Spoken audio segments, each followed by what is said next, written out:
කෙනෙකුටම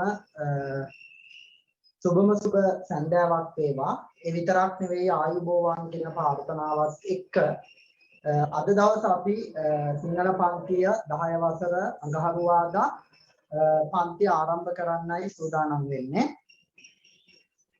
අද අපි මුනිසිපා සිනිවින්නේ කියන පාඩම ඉදිරියට එක කරගෙන යනවා.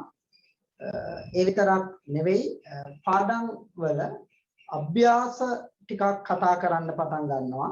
වැඩ ටිකක් වැඩිපුර කරන්න බලාපොරොත්තු වෙන නිසා අපි අද ආරම්භ කරන්නේ භාෂාව හා සාහිත්‍ය පොතෙන්. ඒ පොතේ තවත් අලුත් පාඩමක් එක්ක යනවා. ඊළඟ කාරණය අපි මේ පාඩමේ අලුත් කාරණයක් එක්ක ඉදිරියට යන අතර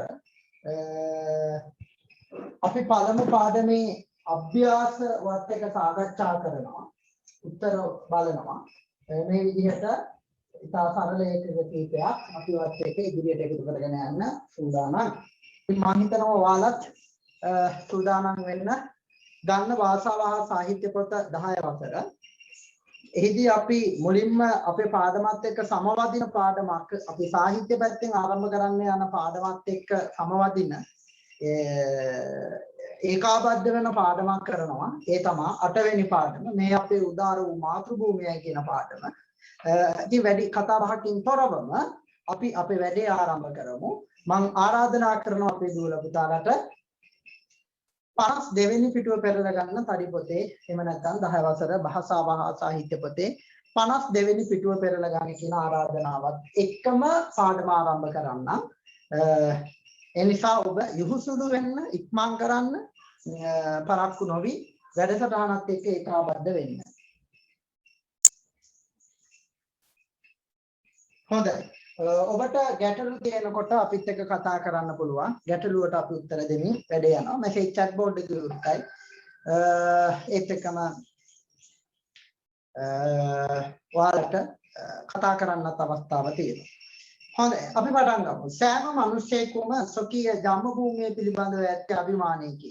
දේශයේ ඉතිහාසයේ ස්වභාව සෞන්දර්ය සංස්කෘතික උරුමයන් හා නිදහස් නිවහල් පුරවැසියන්ගේ ක්‍රියාකාරකම් මත දේශාභිමානයේ ජනනය වේ. ලෝකයේ හැම ජන කොට්ටාසයකටම තම රටට ආදරේ පක්ෂපාත භාවය දේශානුරාගයේ දනවන නිර්මාණ ඇත. දේශීය මෙන්ම විදේශීය ලේඛකයන් ශ්‍රී ලංකාව ගැන කරන ලද එබඳු නිර්මාණ ඇසුරින් මේ පාඩම සැකසී ඇත. එක පැත්තකින් අපි මේ පාඩමේ අද කතා කරනවා මේ දේශාභිමානයේ ජාතිකාභිමානයේ දේශ වාත්සල්‍ය කියන කාරණා කීපය. ඒත් එක්කම අපි ඒත් එක්කම යන සාහිත්‍ය පාඩමත් එක්කත් අපි කතා කරනවා අද ඔයත් එක්ක මුනිසිපා සිනිවින්නේ කියන පාඩමේ මහින්ද හාමුදුරුව අපේක්ෂා කරන පැතිකඩ ගණනාවක් පිළිබඳව. ඒ නිසා ඒ පාඩම මේ පාඩමට මේ පාඩම ඒ පාඩමටම දෙකටම අපේ දැනුම සරලව හදා ගන්නකට වටිනවා විචාරණය කිරීමේදී. මේ පාඩමේ අපි මේ පාඩමේ කතා කරන්නේ අපේ මාතෘභූමිය විශේෂයෙන්ම රචනා මාතෘකාවකදී වගේ ඔයාලට මේ පාඩම යම් කිසි උදව්වක් කරනවා අපේ මාතෘභූමිය වගේ මාතෘකාවකට. එතකොට මේ පාඩම හරහා කතා කරන්නේ අපේ රටේ දේශය පිළිබඳව අභිමානයක් ජනනය වන විදිහට නිර්මාණකරුවෝ නිර්මාණ බිහි කරලා තියෙනවා. ඒ නිර්මාණ වලින් කීපයක් විවිධ නිර්මාණකරුවෝ කීප දෙනෙක් ඉලක්කගත කරලා නිර්මාණ කීපයක් කතා කරන්න බලාපොරොත්තු වෙනවා. එතකොට සරල පාඩමක් දේශය පිළිබඳව අභිමානයක් ජනනය වන විදිහට මේ පාඩම සැකසීලා තියෙනවා. පැන්සල ගන්න වෙනවා මගේ පුතාලට. පැන්සල අරගෙන මාක් කරගන්න වෙනවා සමහර එකක. ඒ නිසා ඔබ ඒකත් ඒකාබද්ධ කරගන්න කියන මතක් කිරීමක් කරනවා. දේශානුරාගය යනු තම මාතෘභූමිය කෙරෙහි ඇති ඇල්මයි දේශ ප්‍රේමීත්වයේ ආදරයයි ඉරි ගහ ගන්න පටන් ගන්නකොටම. දේශානුරාගය යනු තම මාතෘභූමිය කෙරෙහි ඇති ඇල්ම දේශ ප්‍රේමීත්වය කියලා කියන්නේ ආදරය ඒ දෙක ඉරි ගහ ගන්න. එම මාතෘභූමියේ ශ්‍රේෂ්ඨත්වය මොකද පුතේ? ආයි කියන්න. දේශානුරාගය යනු තම මාතෘභූමිය කෙරෙහි ඇති ඇල්මයි කියන එක ඉරක් ගහ ගන්න.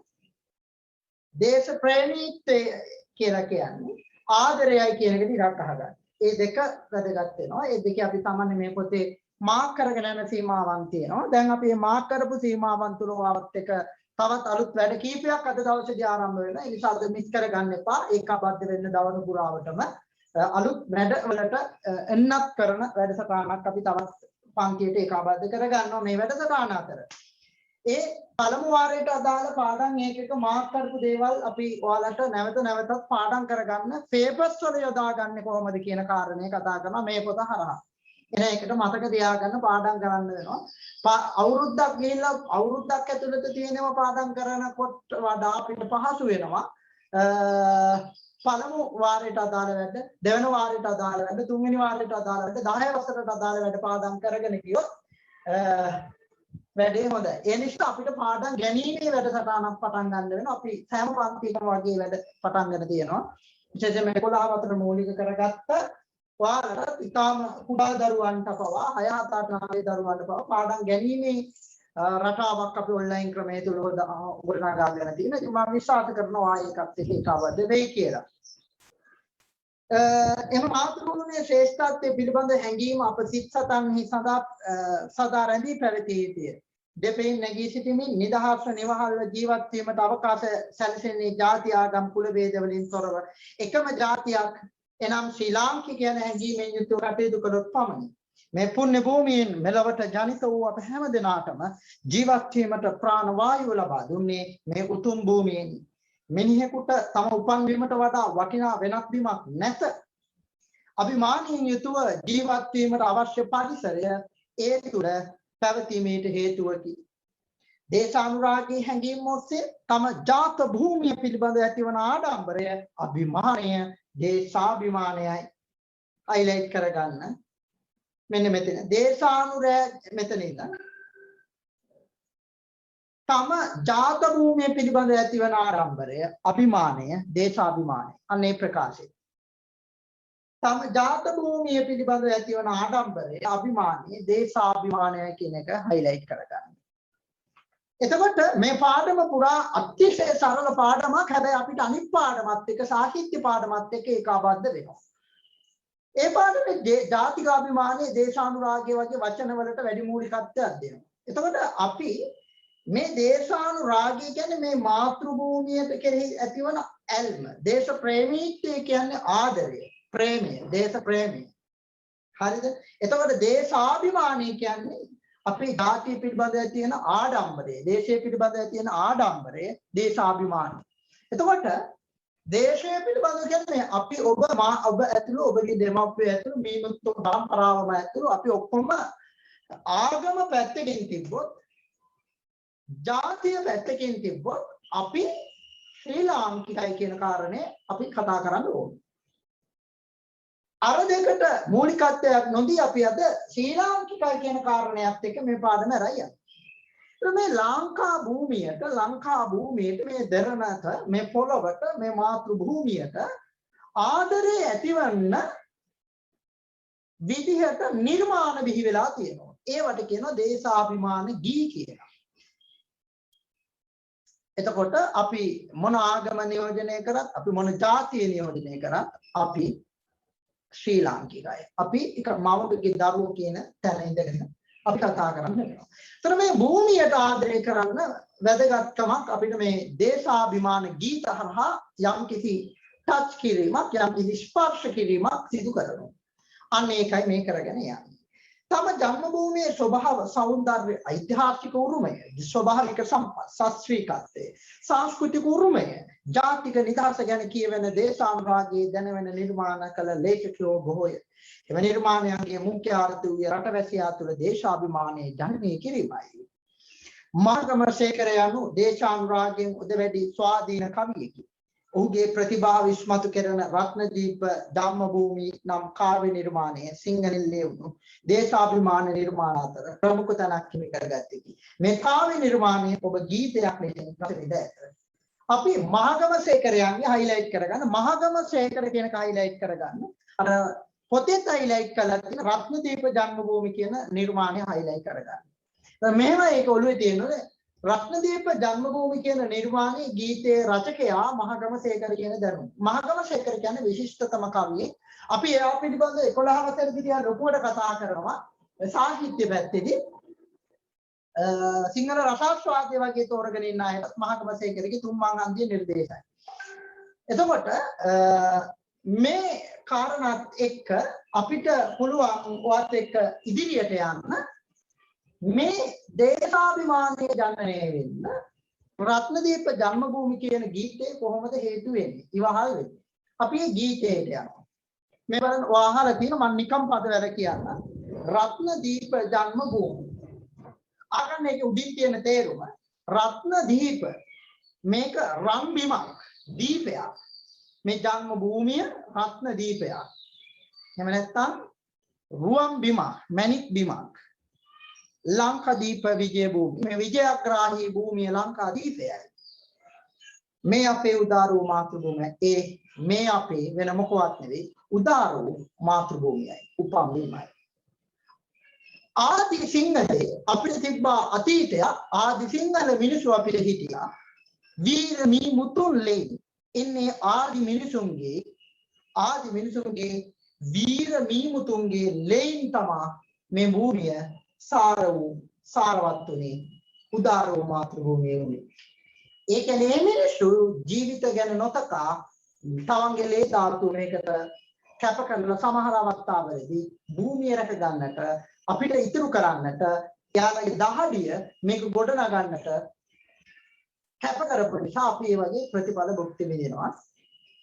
වර්තමාන උරුමකරුවෝ හැටියට අතීත අයගේ උරුමය අතීත අයගේ වීර මීමුතු ලේන් අපිට ඉතුරු කරපු මේ භූමිය අපි අද ඒක රැක ගන්න උත්සාහ කරනවා. හැබැයි ඒක අපිට අහිමි වෙන අවස්ථාවකුත් අපි දකිනවා. සමහර විදිහට වර්තමානයට එනකොට අපිට අපේ භූමියේ වටිනාකමක්වත් දැනෙන්නේ නැති තරමට පත් වෙලා තියෙනවා. ඒකට කාරණා කිහිපයක් තියෙනවා. අවුරුදු 1900න් පස්සේ 1948න් පස්සේ අවුරුදු 73ක් වගේ දීර්ඝ කාලයක් අපේ රටේ පාලනය කරපු පාලකයෝ මේ රට වර්තමාන ඔයාලට මොනවද කරලා තියෙන්නේ කියන කාරණය කතා කරන්න වෙනවා. අඩුම තරමේ නේද? මේ ඔන්ලයින් වගේ කාල සීමාවක් තුළ අපිට හරියට නෙට්වර්ක් එකක්වත් දෙන්න පුළුවන් නම් ණයබර පැත්තකින් තිබ්බොත් එන්න හෙට ඉපදෙන්න ඉන්න චූටි පුතා චූටි දුව පවා මේ රටට ණයයි.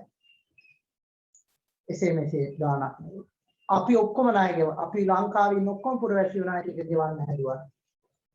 ඒත් ගෙවල ඉවර කරන්න බැරි මහා ණය කන්දරාවකින් අපේ පාලකයෝ අපි නිතර කරලා තියෙනවා අවුරුදු 72ක්. එතකොට ඔයා ජීවත් වෙන්න ගන්න කාලේ ඔයා මේ ණය ගෙවනවා. අපි වැඩිලා යනකොට මේ ණය ගෙවනවා. ඒක වක්‍රාකාරව ඔයාලගේ අම්මලා තාත්තලා ඔයාලා ගන්න නැති වුණාට බදු වලින් ඔයා ගන්න ගෙදරට ගන්න ලොසින්ජරේ හිට ඒ බද්ද ටික ටික ගෙවනවා. ඒත් අපි ණය ගන්නවා. වෙන සංවර්ධනයක් අපිට පේන්නේ නැහැ. ඒක තමයි යථාර්ථය. ඒක අපි පාඨ භේදයකින් තොරව ජාතිකත්වයෙන් කතා කරනකොට අපිට ඒක පේන තියෙන ලක්ෂණයක් කියන එක ඔබ දන්නවා. ඒ අතින් මේ නිර්මාණකරුවෝ අපේ භූමිය පිළිබඳව මේ විදිහට කියනවා. මාණික්‍යසේ පොලේ ගැරේ නිදානෝ. අනේ රූලේ ඉස්සරහා උපමාවක් කියලා ලියාගන්න. අනේ රූලේ ඉස්සරහා උපමාවක් කියලා ලියාගන්න.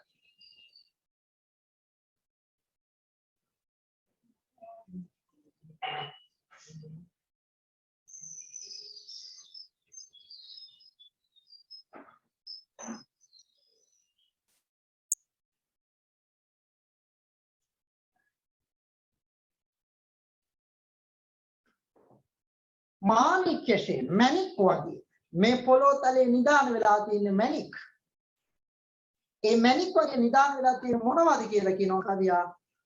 ඇත්තේ අතීත දියුපුතුන් ජාතිය නාමයෙන් සංග්‍රාම භූමියේ ජීවිතේ පුදා හැදුවේ කඳයි.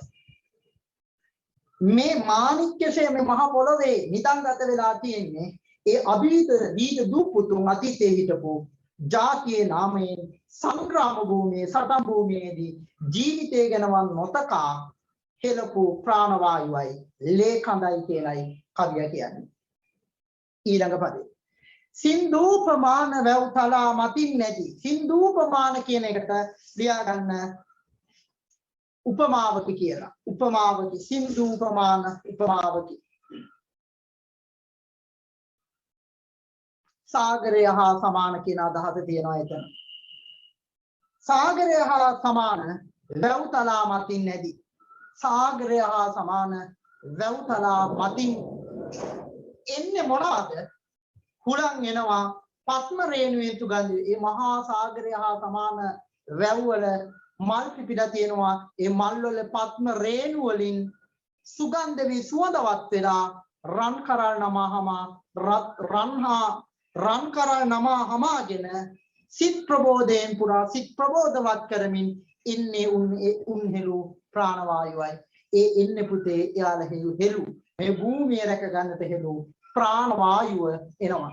ඒ හුලගෙන්නේ ඒ වැව් වලින් ඒ සුවඳ පත්ම රේණුවෙන් එන්නේ සුවඳයි. ඒ අභීත දූපතුන්ගේ ප්‍රාණවායුවයි කියලා කවියා එතනදී මතු කරනවා.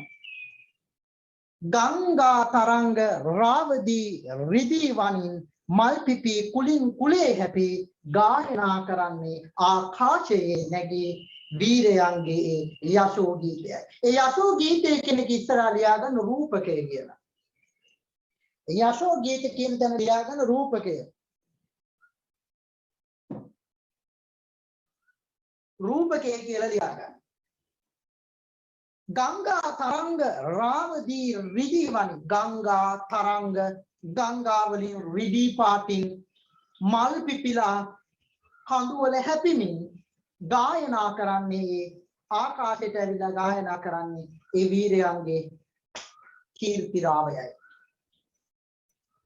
ලක් දෙරණ ආක්‍රමණිකයන්ගේ ග්‍රහණය මුදවා ගැනීමට යට තේරුම තියෙනවා. තව ටිකක් අපි ඒක කියවලා අපි මේ ගීතය අහනවා. තමඩා දහදිය පමණක් නොව රුධිරය දෙහෙළුවෝ බොහෝ වෙති. මැණික් බවට පත්ති මේ පොළොව තලයෙන් ලැබෙන ඒ දහදිය හා රුධිරයයි. මහා සාගරයේ පරවදන වැව්තලා මතින් ඇදී එන සුළඟ ඔවුන්ගේ ප්‍රාණවායුවයි. දසත ගලා එන ගංගා තරංග නගමින් ගයන්නේ ඒ වීරයන්ගේ යශෝ ගීතයයි. මෙවන් උත්තරීතර හැඟීම් දනවන නිර්මාණ ළමා තරුණ මහලු හැම කෙනෙකු තුළම තම දේශය පිළිබඳව අභිමානයක් ජනනය කිරීමට සමත් වේ. එහෙනම් ඒ ගීතේ තම සරල පාඩමක්. අපි ඒ ගීතේ අපිට ටිකක් වැදගත් වෙනවා රචනාවගේ මාතෘකාවකදී. මේ දැනුම අපි බලමු. මේ ගීතේ මහගම සේකරයන්ගේ රත්නදීප මේ ගීතේ ගායනා කරන්නේ අමරදේව. අපි ඒ ගීතය මේත් එක්ක මහමු අහලා අපි ඊළඟ කොටසට යන්න. ඔබ රස විඳින්න මේ ගීතයත් එක්ක ඉතාම කෙටි වෙලාවක්. ඒ යෝජනාවත් අපි ඔබට කරනවා. ඔබ සමන් දෙන්න. රත්නදීප ජන්මභූමි කියන ගීතය අපිට වැදගත් වෙනවා. ජාතිකාභිමානී ජනනය වන ගීතයක් හැටියට. එතකොට ජාතිකාභිමානය කියන්නේ අපේ රට පිළිබඳව ඇති වෙන අභිමානය. ඒ අභිමානය සමහර නිර්මාණකරුවෝ ගීතවලින් අපිට ලබා දෙනවා. ගීතවලින් අපිට ඒක ලබා දෙනවා. ඉතින් අපි මේ ගීතය මේ විදිහට අහලා බලමු. කාමත්ම කෙටි.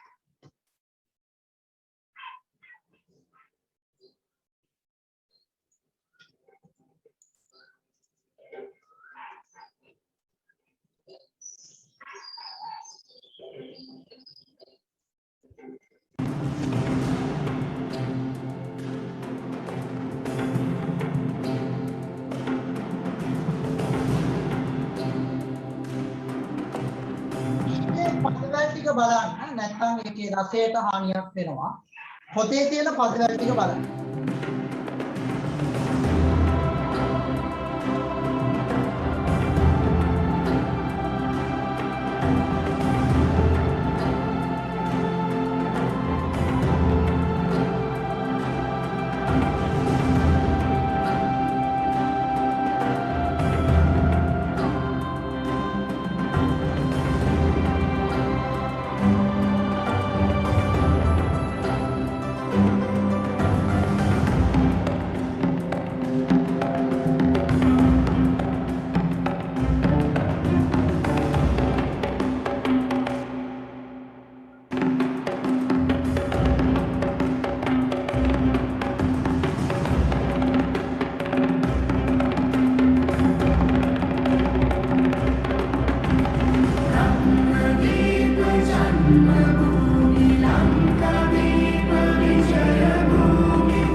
හොඳයි.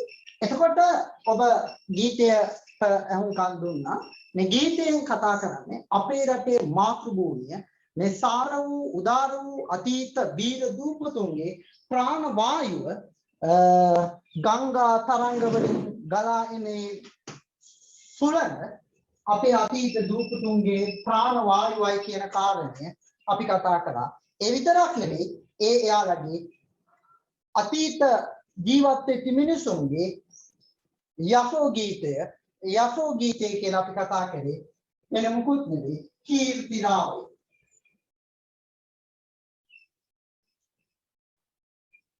මේ පාඩම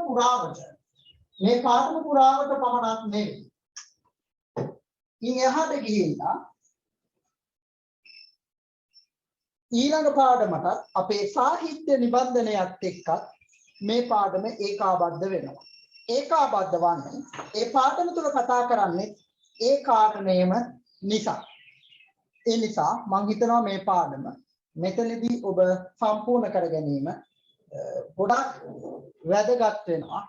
අපිට ඊළඟ ප්‍රවේශයත් එක්ක වැඩ කරගෙන යෑමේදී ගොඩක් වැදගත් වෙනවා කියලා මට දැනෙනවා. අපි යන් තා ටිකක් ඉදිරියට. පිටු අංක මැසේජ් එකක් දාලා තිබ්බා ළමයි පිටු අංක 53යි අපි මේ කතා කරගෙන යන්නේ.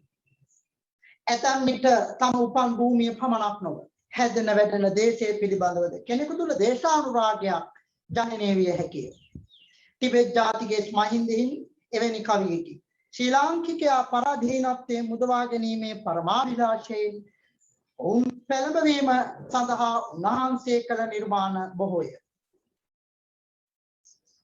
විදේශිකයෙකුවද ස්වදේශිකයෙකුටද වඩා සිරිලක් බිම පිළිබඳව ඇල්මක් අභිමානයක් පැවති බව උන්වහන්සේ විසින් කරන ලද නිර්මාණ වලින් පිළිඹුයි. නිදහසේ මන්ත්‍රය නිදහසේ දැහැම යන highlight කරගන්න. නිදහසේ මන්ත්‍රය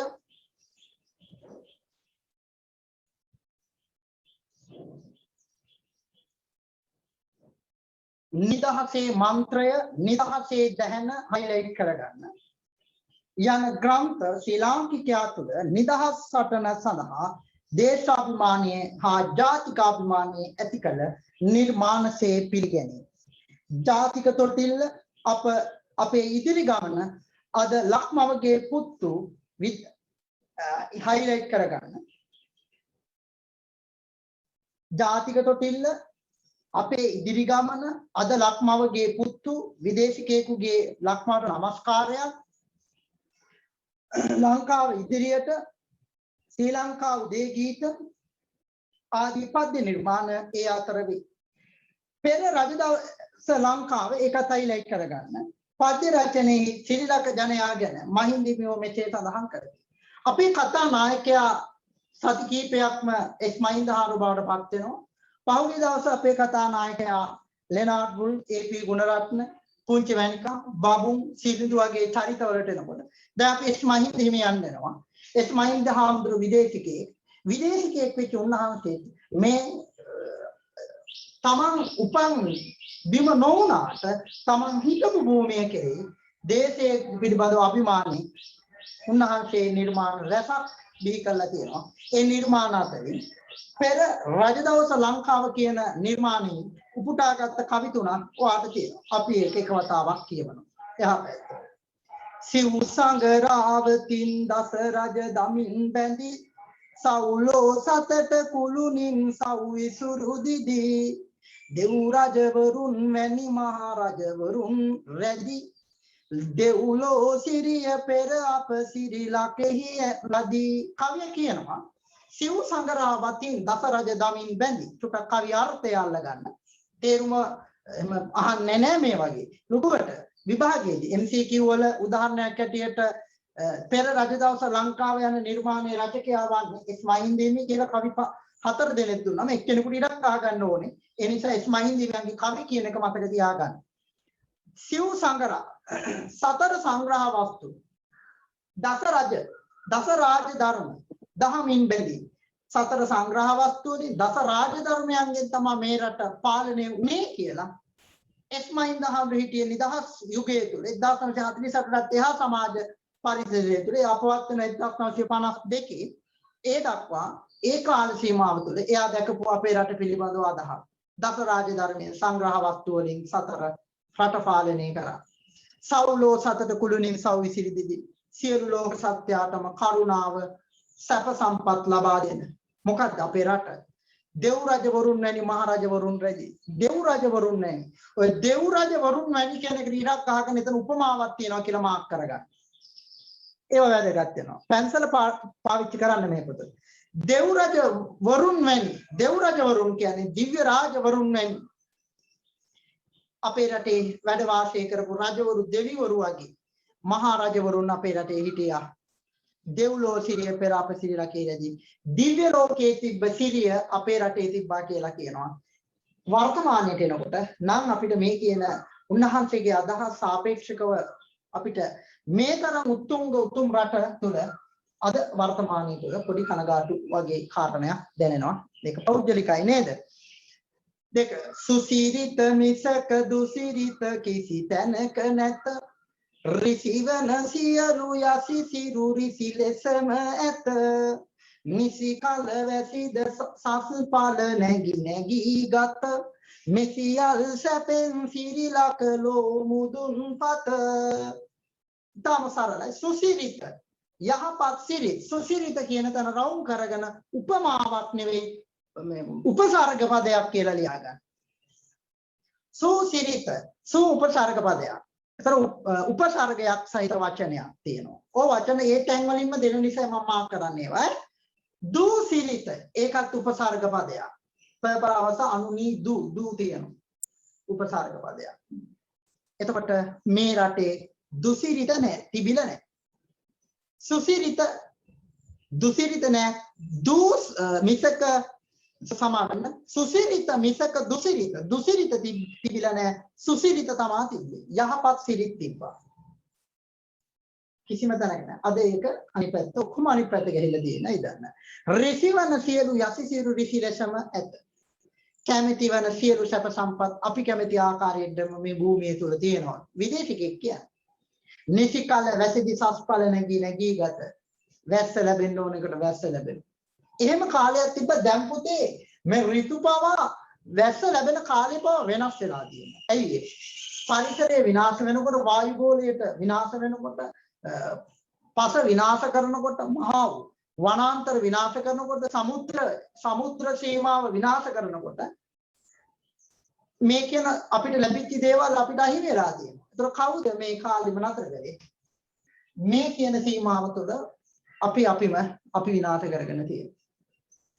එහිදී මූලිකත්වය රට පාලනය කරන ඇත්තන්ට අපිට දෙන්න වෙනවා. අවුරුදු 72ක් අපේ රට පාලනය කරපු මිනිස්සු අපිට වර්තමානයේට රට දීලා නැහැ. ඔයාලට රැකියාවක් කරන්න පුළුවන් තත්ත්වයක්වත් මේ රට තුල ජීවත් වෙන්න පුළුවන් තත්ත්වය පවා අහිමි කරන්නට ඒ ඇත්තෝ අදටත් හෙටත් සූදානම් වෙනවා. ඒයි ඒගොල්ලෝ මේ රටේ තියෙන සාරය තමන්ගේ බවට පත් කරගෙන ජීවත් වෙනවා. ඒක තමයි කනගාටුම කාරණේ. කියනවා නිසි කල වැසි නෑ. උදාහරණයක් ඇටියට අපි පරිසරය ගැන කතා කරමු. ළමයි හැටියට අපිට වැදගත්. සමුද්‍ර අපේ පරිසරය 32ක් විතර තිබ්බ වනගහණය 17 දක්වා අඩු වෙලා තියෙනවා. දැන් මේ 117ක් වෙච්ච දැන් පවතින මේ වනගහණය වන සම්පත අපිට රැක ගැනීම අභියෝගයක්. එහෙන් පිටින්ම හෙක්ටයාර ගණන් මහා පරිසරය වෙනම සමාගම් වලට විකුණන්නට මේ අවුරුදු 72ක් ඇතුළත අපේ රට පාලනය කරපු උදවිය පිඹුරු පස් සකසලා දීලා සහ ඒ දේ කරමින් පවතිනවා. ඒතර මේ අහිමි කරන්නේ ඔයාගේ මගේ රටේ වටිනා දේවල්. එහෙනම් රචනා මාතෘකාවල අපිට දැනුම තියෙනවා. එතකොට නිකන් හිතන්න පොඩි උදාහරණයක් මේ මෑතක වෙච්ච සිදුවීමක් අපි ගමු. පාදන්නවා ලංකාව ඉන්දියාවෙන් එපා කියපු චීනයෙන් එපා කියපු මහා විශාල නැව් ඇවිල්ලා සමුද්‍රයේ අපේ රට තුල ගිනි ගන්නකම් අපේ මිනිස්සු කට අරගෙන බලාගෙන හිටියා. ඒකෙන් වෙච්ච හානිය මිනිස්සු වහන්න උත්සාහ කරනවා. සමුද්‍රය විනාශ වුණා. විෂ රසායනික ඒ සයුර වතුර ජලය ඒ ජීවීන්ට එකතු වුණා. ජීවීන් කියන්නේ අපිට සමුද්‍රයේ ඇතුළත ඉන්න ජීවීන් ගණනය කරන්නට බෑ. ලෝකේ ගණනය කරලා නැහැ මෙච්චර ප්‍රමාණයක් සමුද්‍රය ඇතුලේ ජීවීන් ජීවත් වෙනවා කියලා. ඒ එකී නොකී සියලුම ජීවීන්ට තමන්ගේ ජීවිතයෙන් වන්දි ගෙවන්න සිද්ධ වෙනවා. වෙරළ එහින් හානි. පරිසරය එතකොට රිසිව නිසි කල වැසිද සස්පල නැගී ගත කියලා මේ කවිය දැකපු පරිසරය තුල අපිට දැන් අහිමි වෙන්න පුළුවන්. දැන් නිකන් උදාහරණයක් අපි ජීවත් වන ගම්පහ මහා වැස්සක් වැස්සොත් එහෙම දවස් දෙකක් තුනක් අපිට ගෙදර දවස් දෙක තුනම ඉන්න වෙනවා. අපේ ගෙවල් වලට පවා වතුර ගලනවා නේද? පාරේ යන්න බෑ ගලනවා. ඒ තරම් තියෙන අපේ දියුණුව කියන්නේ මොකක්ද කියන එක අපිට පහදලා දෙනවා. කාලයක් තිබේ ගම්පහ තමයි ජීවත් වෙන්න හොඳම දිස්ත්‍රික්කය කියලා අපේ ජන සමාජය තුළ මිනිස්සු තුළ ගොඩනැගිලා තියෙනවා. නමුත් වැසි තුනක් යනකොට පාරවල වාහන වලට යන්නවත් බෑ. වතුර දාලා ගම් වතුර දාන තත්ත්වයටපත් වෙනවා. ඇයි මේ තත්ත්වය ඇති වෙලා තියෙන්නේ? අවිධිමත් ඉදිකරන ඉදිකිරීම කානුපද්ධිත අහිමිවීම මිනිසු පාරවල් වලට කුණු එකතු කිරීම මේ සියලුම කාරණාවලින් මිනිසු වන්දි කරනවා. මේ අසිරිමත් රට අපි විනාශ කරගෙන තියෙනවා. මේ සියල් සැපෙන් ශ්‍රී ලංකාව මුදු මේ සියලු සැප සම්පත් වලින් මේ මුළු ලෝකෙම මේ රට වැජබුණා කියලා මහින්ද හාමුදුරුවෝ කියනවා.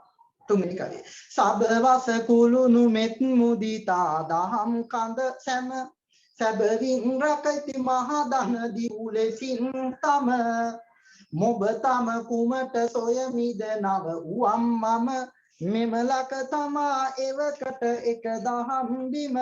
කවිය ලස්සන කතාවක් කියනවා මේ කවිය. එයා කියනවා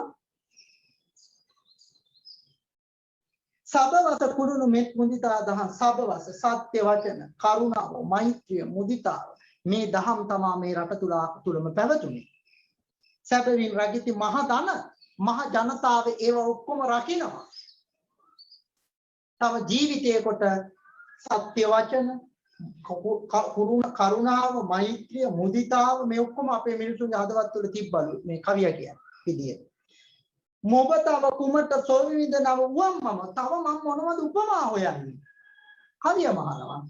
මෙම ළඟ තමයි එකට එක දහම් මෙම ලංකාව තමයි ලෝකෙම තියෙන එකම රට දහම් බිම කියලා. විදේශික හාමුදුරුවෝ එහෙම කියනවා.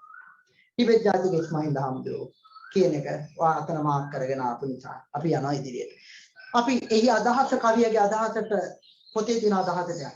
පෙර අප ශ්‍රී ලංක දෙව්ලොව සිරිය ගත්තේ සතර සංග්‍රහ වස්තු වලින් හා දස රාජ ධර්මයෙන් රජකම් කළ දෙවිවරුන් වැනි රජවරුන් නිසායි. ශාස්ත්‍රීයත්වයෙන් අනුව නිසිකල වැසි ලැබෙනා වූ මේ ලක්බිම මුළු ලෝකයේම අගතැනගෙන සිටි. සත්‍ය කරුණාව මෛත්‍රිය මුදිතාව ආදී සඳහම් රකින්න ජනතාව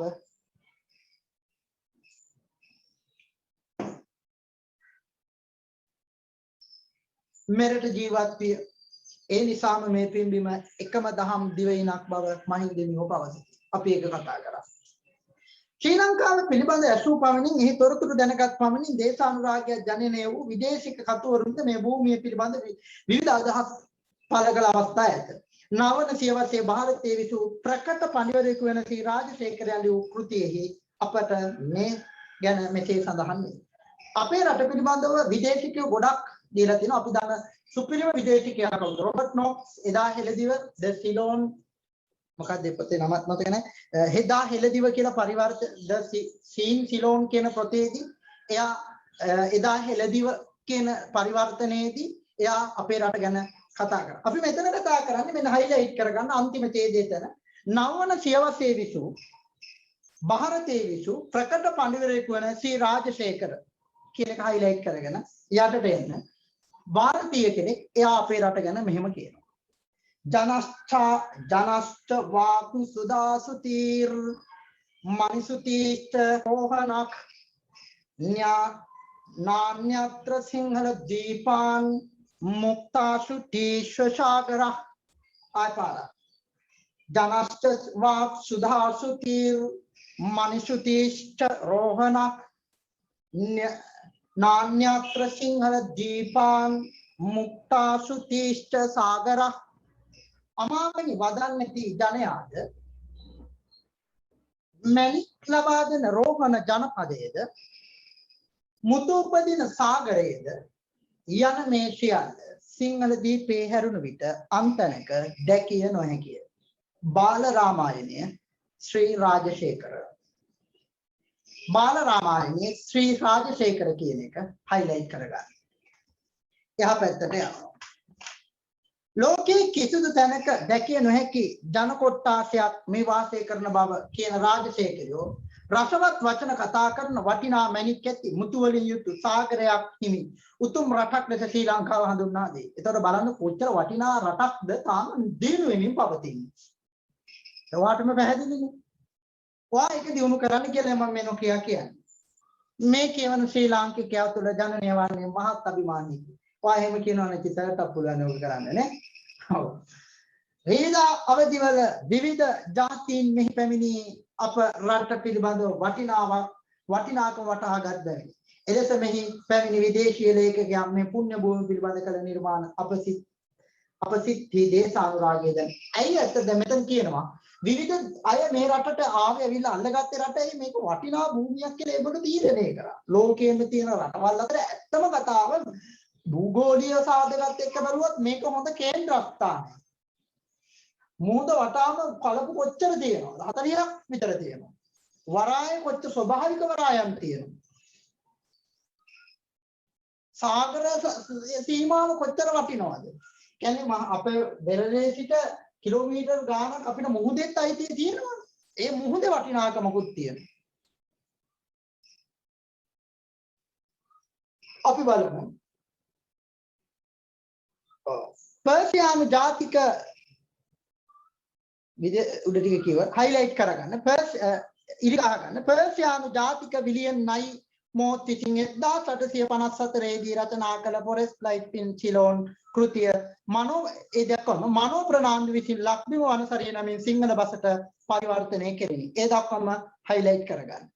එහි ලංකාව පිළිබඳව මෙසේ සටහන් වේ. ලක්බිම වනසැරිය කියන පොතේ පරිවර්තනය ඉංග්‍රීසි පොතේ පරිවර්තනය තුල අපේ රට පිළිබඳව මෙන්න මෙහෙම ලියනවා. මේ පොතේ විලියම් නයිමෝත් කියන රචකයා ලියන පොතේ පරිවර්තනය අපිට මෙහෙම හම්බ වෙනවා.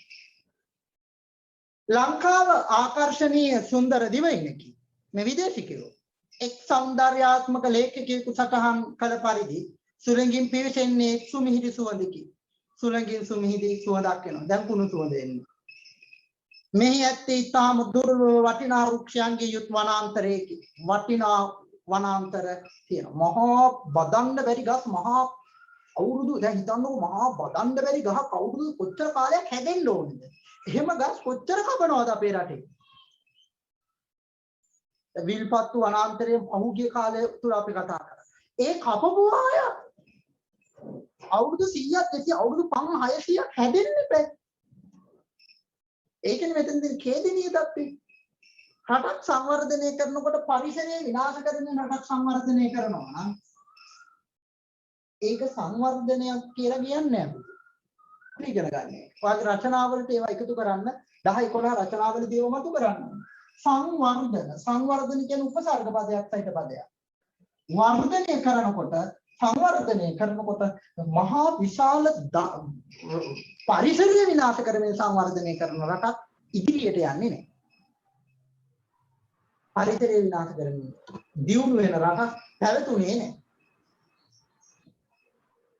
මතක තියාගන්න මේ ලෝකයේ තියෙන අනිත් රටවල් එක්ක මැද පෙරදිග රටවල් වල කොච්චර කාන්තාර තියෙනවද? ඒ මිනිස්සු මොකද කරන්නේ අද?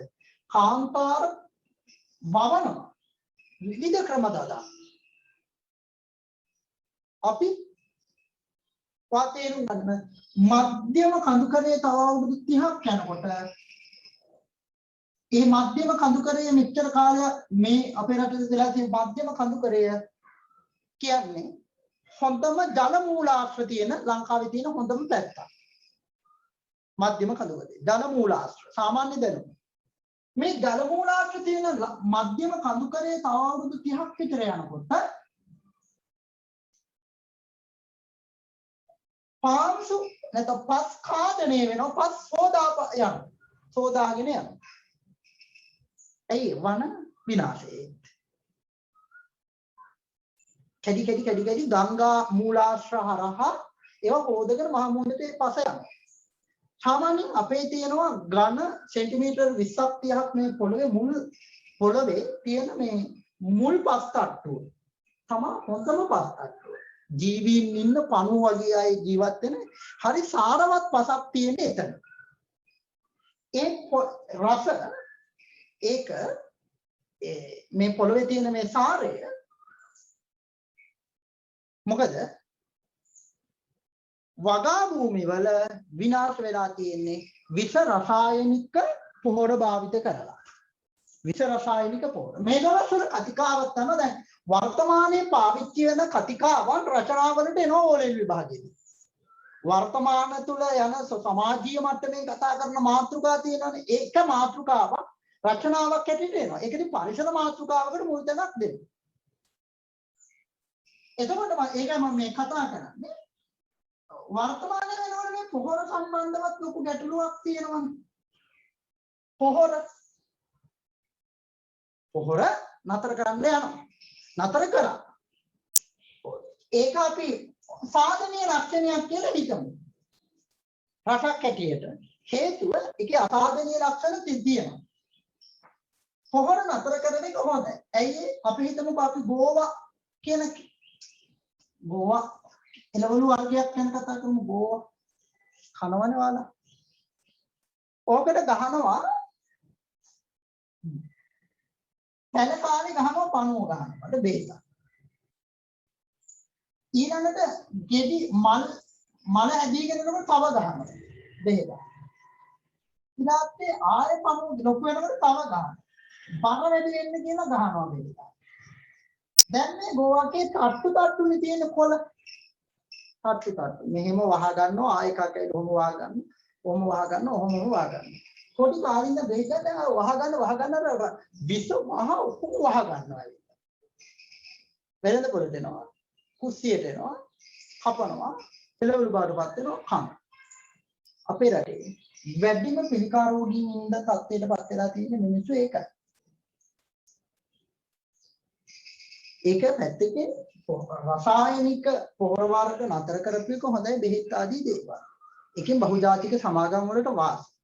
හැබැයි අවුරුදු ගාණක් තිස්සේ නිදහසෙන් අවුරුදු 77න් විතර පස්සේ මේ රට තුලම මොනවද ගැහුවේ ගෝයන් කුඹුරු අනම්මන ද අනුරාධපුර පැත්තට ගියොත් වකුගඩු අමාරු එහෙම තියෙන්නේ ඒක මිනිස්සුන්ට. ගහලා විස රසායනික දේවල් ගහලා මේ පොළොට එකතු කරලා මොකද වෙන්නේ? එකපාරටම මේ ගොවි ජනතාවත් ඒකට පුරුදු වෙලා එකපාරටම මේක නතර කරාම විකල්පයක් නැතුව අර අසරණ ලංකාවේ ඉන්න ගොවියෝ තමයි එදා ජීවිතේ අමාරුවෙන් ගත කරන මිනිස්සු. මේ මිනිස්සු අසරණ වෙනවා. ඒතර පොහොර නතර කරනක රසායනික දේවල් නතර කරන එක හොඳද නැද්ද? අනිවාර්යයෙන්ම විය යුතු දෙයක්. හැබැයි ඒකට අර අත්හදා බැලීමකින් තොරව. එහෙනම් මොනවද? රට තුළ නිෂ්පාදනය වෙන්න ඕනේ මහා පරිමාණයෙන් හොඳ කාබනික පොහොර. එතකොට මේ නැත්නම් මොකද වෙන්නේ? අර මිනිස්සු බඩගින්නේ හම්බ කරලා ඇයි ඒ පැලේට බෙහෙත ගැහුවේ නැත්තම් ඒකේ අත්සන්න නැහැ. පණුව ගහනවා, කුලඟ එනවා, මැරෙනවා නේද? විවිධ දේවල් ගස් මැරෙනවා. මහා පරිමාණික වගා කරනෝනේ මිනිස්සු ජීවත් වෙන්නේ. කිලෝ ගණන් විකුණන.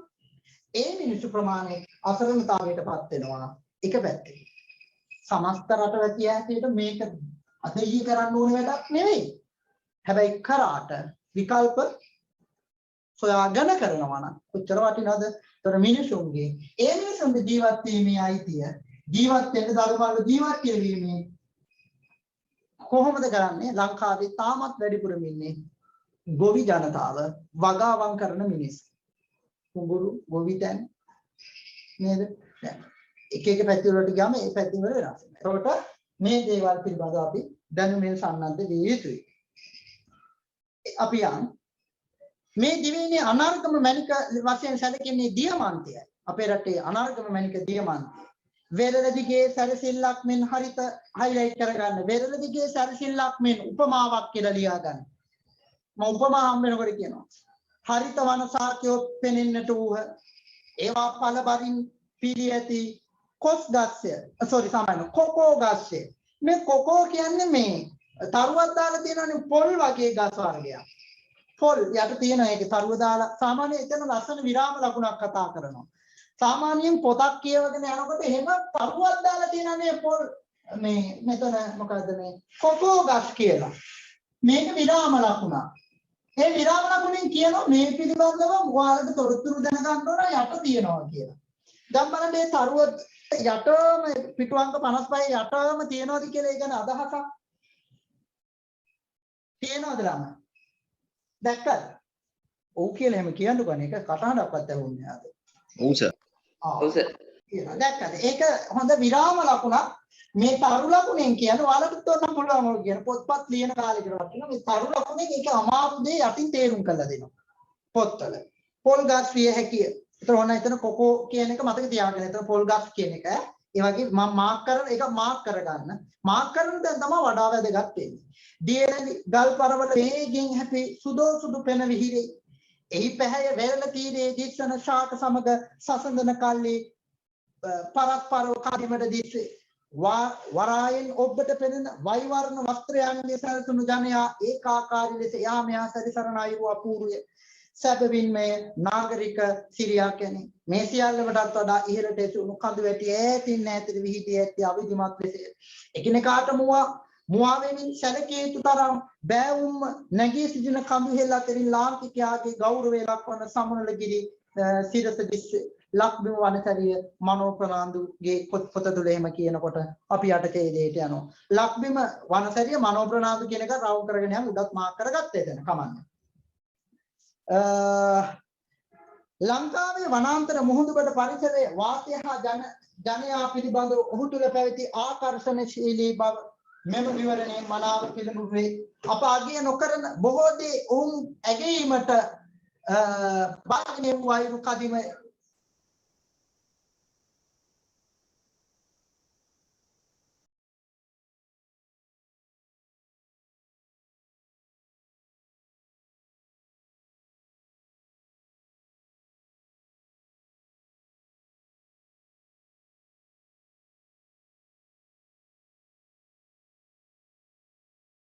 එම කෘති ආරම්භ කරන්නේ ශ්‍රී ලංකාව පිළිබඳව කෙරෙන අතිශය රමණීය විවරණයකිනි. හරි. යා පැත්තට යන්න. අපි මේ චිංගිස් අයිත්මාතාව ලියූ පොත කිංගිස් ජාතික චිංගිස් අයිත්මාතාව ලියූ රාත්නේ සුරව්ලී කියන කෙටි නවකතාව පිළිබඳව අපි ඒකෙන් ගත්ත පොඩි උදාහරණයක් කතා කරනවා පිටු අංක 56 තුල. බලන්න. ශ්‍රී ලංකාව ඉන්දිය වෙරළාසන්නයේ පිහිට ඇති ඒ පරම රමණීය සුන්දර දිවයින ඉන්කමාල් අපායි පන්තියේ ළමයින්ට උගන්වමින් සිටියේ ශ්‍රී ලංකාව ගැන. ඔන්න ශ්‍රී ලංකාව ගැන උගන්වනවා. ගෙදරදී ගොතන ලද දර ලොම්සලුවක් පොරවාගෙන සිටියද ගුරුවරිය සීතලේ ගැහෙන්නට වූවාය. මහද්වීපයේ නැමැති කිරිබුරුල්ලෙන් වැටෙන කිරි බිඳුවක් ලෙසින් හයිලයිට් කරගන්න. මහද්වීපයේ නැමැති කිරිබුරුල්ලෙන් වැටෙන කිරි බිඳුවක් ලෙසින් එතන උපමාවක්. අර මහද්වීපයේ නැමැති කිරිබුරුල්ලෙන් වැටෙන කිරි බිඳුවකට අපේ ලංකාව උපමා කරනවා. ලස්සනම උපමාවක් මට ලංකාව ගැන හම්බ වෙන්න. ඒ නිසා ඔක රචනාවක දැන් පාට. ඒ කියන්නේ මහද්වීපේ අපි කිරිබුරුල්ලක් කියලා දැන් අපි හිතමුකෝ හරකෙක් කිරි තියෙන කිරිතන මේ වගේ වැටෙන කිරි බිඳුවක් වගේලු ලංකාව. ලස්සන ඇති උපමා. මහද්වීපේ මේ මෙතන කියන මහද්වීපයේ නැමැති කිරිබුරුල්ලෙන් කිරිවලින් වැටෙන කිරි බිඳුවක් වගේ මහද්වීපයේ එහෙම තමයි කිරි බිඳුවක් වගේ තමයි මේ ලංකාව ගැන දැන් අපි දන්න උදාහරණ අපි රචනා ලියනකොට ලියන්නම ජනප්‍රියම උදාහරණ චූටි කාලේ ඉඳන් ලියනනේ සාගරය මුතු වලින් වට වුණු මහා සාගරය එහෙමනේ ලියන්නේ. ඊට වඩා මේක මාර ලස්සනයි. මහද්වීපයේ නැමැති කිරිබුරුල්ලෙන් වැටෙන කිරි බිඳුවක් වේ. ශ්‍රී ලංකාව සිටියම මත සිත්තම් ඇත. ලස්සන වගන්තියක් ඒක highlight කරගන්න. ළමයි සිය ගුරුවරියට සවන් දී ගත්වනම සිටියා. දැන් මේ විදේශික ළමයි අහගෙන ඉන්නවා.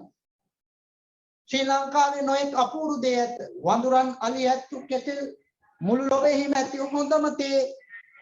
එතනින් ගියාම නන්විත පළතුරු දක්වල් එහි ඇති දේවල් නිමක් නැත්තේ. ලංකාවේ තියෙන හොඳම තේ අපේ රටේ තියෙනවා.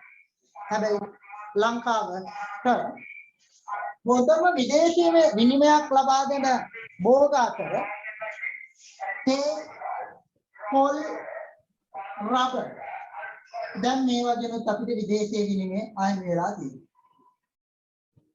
තේ පොල් රබර් ලංකාවේ හොඳම විදේශ අපේ හොඳම තේ සිලෝන් ටී කියලා කිව්වම ලෝකෙම ප්‍රසිද්ධයි. හැබැයි මට මතකයි මේ මෑතක අවුරුදු 5කට 6කට විතර කලින් ලංකාවේ තේ රුසියාවට යවනවා. රුසියාව තේ එපා කියනවා. උඹලගේ තේ උඹලා තියාගන්න. ඇයි? යවන තේවල යවපු තේවල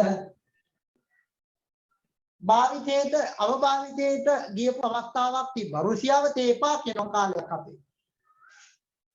උඹලගේ තේ උඹලා තියාගන්න.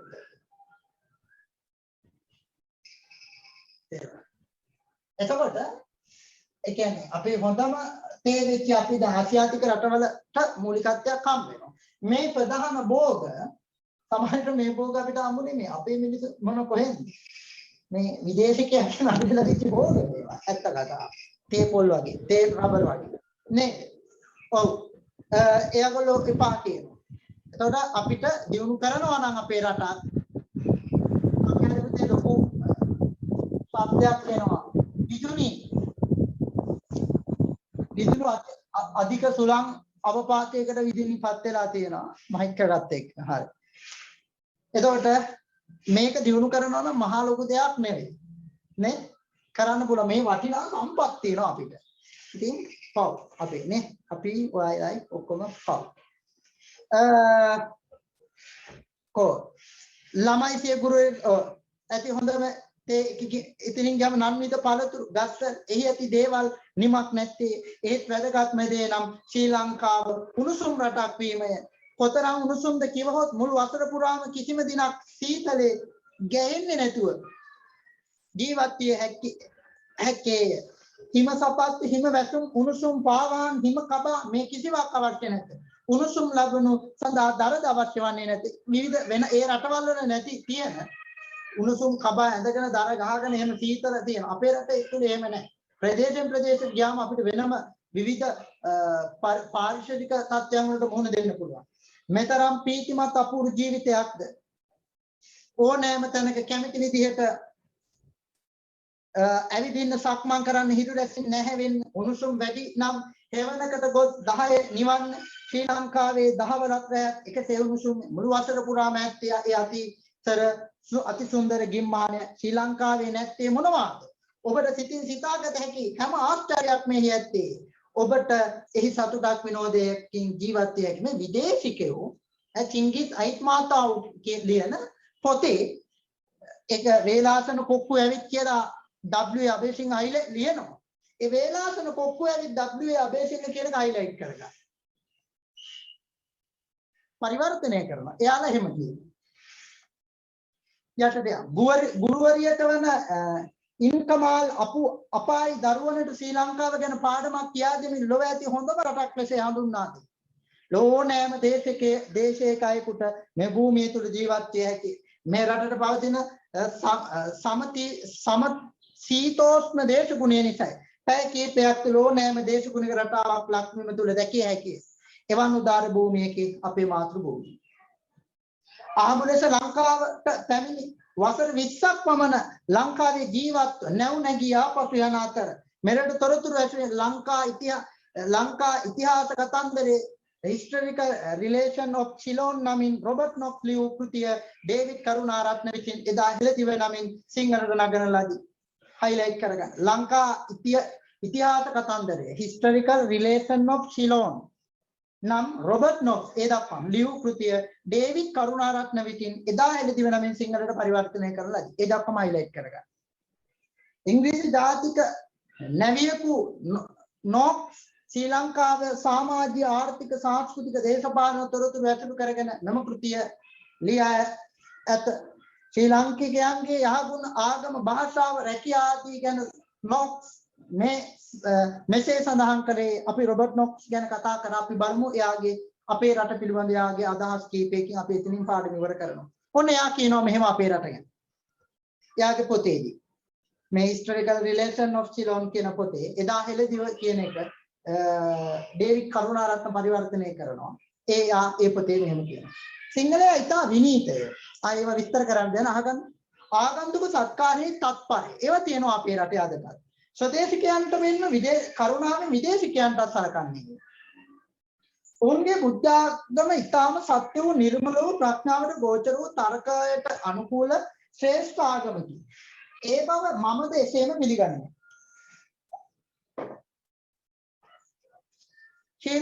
සිංහලයන්ගේ භාෂාව උගලි වාක් ශක්තිය 99. ශක්තිය 99 වූ ඒ කතා කරන ජනතාවට මෙන්න ශ්‍රේෂ්ඨ වූ සුලලිත සුඛනාම්‍ය සුමුදුර භාෂාවකි. අපි ඉගෙන ගන්න භාෂාව සිංහල භාෂාව ගැන කියන්නේ. ඒ භාෂාව කතා කිරීම ඉමහිරිය. රසවත්ය. එමෙතුමින් ජනකාන්ත භාවයෙන් පරිපූර්ණය. ලෝකයේ මුල්ම රක්ෂාවක් ඉතා උතුම්ම රක්ෂාවක් ගොවිතැනය. ඔහු කියන්නේ. සිංහලයන්ගේ ප්‍රධාන රක්ෂාවද මේ මුල්ම උතුම්ම රක්ෂාවයි. තමන්ගේ කෙත් වතුර වැඩ කිරීම කෙතරම් උසස් කෙනෙකුට නමුත් නින්දාවට කාරණයක් නොවේ. එයා එහෙම කියනවා. විදේශිකයන් මෙලෙස ශ්‍රී ලාංකික දේශය ඇගීමට භාජනය කරන විට ශ්‍රී ලාංකිකයන්ගේ සිතේ ජනනය වන්නේ දේශානුරාගය, දේශාභිමානයකි. මෙවන් නිර්මාණ ඇසුරෙන් තම මාතෘ භූමිය පිළිබඳ අනුරාගයක්, අභිමානයක් ඇති කර ගැනීම පමණක් ප්‍රමාණවත් වේ. අප යා යුතු මගද හඳුනාගත යුතුය. මඩවල රත්නායකගේ මේ පද්‍ය නිර්මාණය ඒ පිළිබඳ අපි යන්න ඕන දිශාවක් අපිට කියනවා. මෙන්න අන්තිම කවිය. වෙරවීරිය ඇතත් හිතේ පියකරු බව ඇතත් වතේ දහදිය නොම සැලෙන ගතේ ඔබ පොළවට බරකි පුතේ. වෙරවීරිය ඇතත් හිතේ වෙරවීරිය ශක්තිය වීරිය හිතේ තිබ්බත් පියකරු බව ඇතත් වතේ පිරිසුදු භාවය පියකරු බව කියන්නේ දැක්කම සිත් ඇද ගන්නා සුළු භාවය අපේ ශරීරයේ තිබ්බත් දහදිය නොම සැලෙන ගතේ දහදිය හෙලන්නේ නැත්තම් ඔබ පොළවට බරකි පුතේ ඔයා පොළවට බරක් කියලා මඩවලේ රත්නායක කියන මම නෙවෙයි කියන්නේ. වෙරවීරිය හිතේ තිබ්බත් මෝ දැක්කම ආයපාරක් බලන්න හිතන රූපකායක් තිබ්බත් දහදිය හලන්නේ නැත්තම් ඔයා පොළවට බරක්. ඇයි දාඩිය හෙලන්නේ? ඒ දාඩිය හෙලනවා කියලා දැන් ඉතින් එක්සර්සයිස් කළා දාඩිය හෙලන්න පුළුවන්. එහෙමම නෙවෙයි මේ කියන්නේ. පෙරවිරුවන් ඔබගේ පුතේ ඉදිකල වැව් බලන් පුතේ දැතේ සවියනුයි පුතේ ඒ මහ වැව් බඳුනු පුතේ. එයා කියනවන්න වෙරවීරිය කියන කාරණේ. පෙරවිරුවන් ඔබගේ පුතේ ඔයාගේ පෙරවීරයෝ ඉදිකල වැව් බලන් පුතේ ඉදිකල වැව් බලන් දැතේ සවියනු පුතේ මේ අතේ හයියෙන් තමයි වටේ. ඒ වැව් ඒ මහ වැව් බඳුනු පුතේ මහ වැව් බඳුනු එහෙමයි. එවන් ලෙසින් උපන් පුතේ සුරුවිරුකං ඔබට ඇත්තේ දෑවුරුම ඇතිව සිටේ මව් බිම දෙස බලන් පුතේ. එවන් ලෙයින් උපන් පුතේ එවැනි ලේවලින් උපදිච්ච ඔබ සුරුවිරුකම් තියෙනවා දෑවුරුම ඇතිව පුතේ මව් බිම දෙස බලන්න කියලා කියනවා. අභිමානයෙන් යුතුව මේ මව් බිම අනාගත දෑයට රැකදීම අපගේ පරම යුතුයකමකි. යා පැත්තට යන්න පිටු අංක 58 තියෙන සින්දුපමාන රිදී වනින් මේ වචන ටිකේ අර්ථ ටික මාක් කරගන්න. වචන ටිකට පොඩි ටික් එකක් දාගන්න. පහත දී ඇති ප්‍රශ්න වලට කෙටි පිළිතුරු සපයන්න. කෙටි පිළිතුරු සපයන්න තියෙනවා. ඒක කරන්න. ලිඛිත අභ්‍යාසත් කරන්න. ප්‍රායෝගික අභ්‍යාස කරන්න එපා. නවීන වසර රචනා පොතක් අපි තියාගෙන මේ අපේ උදාර මාතෘ භූමියයි කියලා එන්නේ රචනාව ලියන්න. රචනා පොත නැති කට්ටිය භාෂාවා සාහිත්‍ය පොත ලියන්න. ප්‍රායෝගික අභ්‍යාසවලදී මේ අපේ උදාර මාතෘ භූමියයි කියන එකට රචනාවක් ලියන්න. හොඳයි. ඒ වැඩේ අපි ඉවර කරනවා. අපි තවත් වැඩක් පොරොන්දු වුණා. පළමු පාඩමේ හින්දා මේ පොතේ අභ්‍යාස කියලා දෙනවා හරි දා ගන්න වෙනවා. ඒ නිසා අපි මේ වැඩේට දැන් ඔයාව එකතු කරගෙන යන්නේ. මේ පොත ලියපු පොත ගන්න අතට මේ පොත ලියපු රසපෑමකුත් ගන්න. යම් කෙනෙක් මේ වැඩ කරලා නැත්නම් එයාට පුළුවන් දැන් මේ උත්තර කියනකොට අඩුම තරමේ වේගෙන් අච්චු පොතේවත් පැන්සලෙන්වත් උත්තර හදාගෙන යන්න. පැහැදිලි මං කියන එක. සර් මොකද්ද රචනාව? මේ අපේ උදාර වූ මාතෘ භූමියයි මාතෘකාව.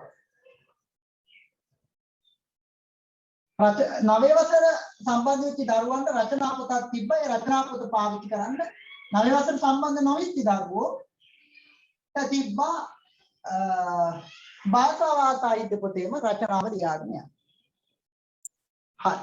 දැන් අපි ටග්ගල යම් පුතේ දාලා ගොඩක් තියෙනවා. අපි පොරොන්දුවක් වුණා පාඩම් මේ පළමු පාඩම් 7 අභ්‍යාස කියලා දෙනවා කියලා. ටික් දාගන්න, හරි දාගන්න. සතියකට එක පාඩම ගානේ අපි යම් පොත් බලාගෙන ඔයා හරි දාගන්න කියලා තියෙනවා නම් රතු පෑනින් ලියලා නැති කෙනෙක්ට වාසි උත්තර හදාගන්න මේ පාඩම් හැම එකකම අභ්‍යාස වල උත්තර ඕනේ. ඒවත් විභාගෙදී අහන නිසා. ඉරි ගන්න පේපරේ විශේෂයෙන්ම. ඒ නිසා මම වාට ඒ උදව්ව කරන්නයි යන්නේ. ස්ක්‍රීන් ෂෙයා කරන්න ඕනේ නෑනේ පොත නේද? මෙහෙමම කරන්න. නෙට්වර්ක් එක හිර වෙන්න පුළුවන්. ළමයි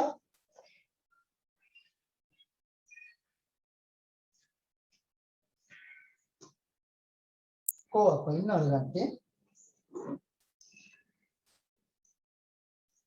ඉන්නවද? ඇහෙනවද මාව? ඔව්.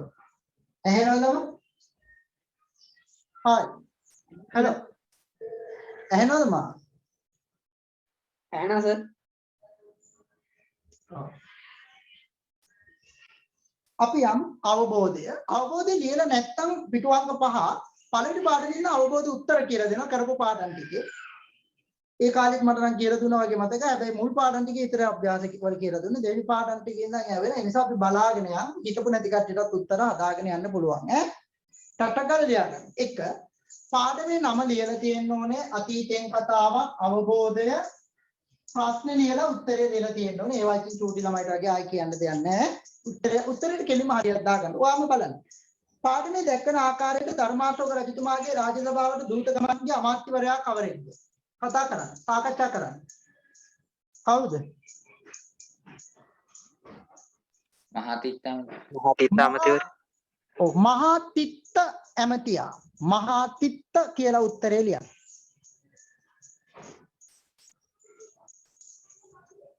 මහාතිත්ත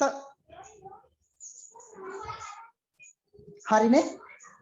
ඊළඟ එක මහුලතු විසින් මහාතිස්ස ඇමතියා උත්තරය පාඩම කරවා උත්තර ලියාගත්ත නැතිගත්ත ලියාගන්න. මහුලතු විසින් අදින ලද රන් නගුල භාවිතයෙන් සිදු කළ කාර්යය කුමක්ද? මහා විහාරයේ සඳහා සීමා ලකුණු කිරීම. මහා විහාරයට සීමා ලකුණු කිරීම කියලා ලියලා තියෙනවා නම් හරි දාගන්න. ලියපු නැති කට්ටිය ඉන්නවනම් සංස්කාර ලියාගෙන බැන්තේ. බබා වගේ ලියලිය ඉන්න බෑ රවුම් කර කර. එතකොට වෙලා යනවා. අර මේකට.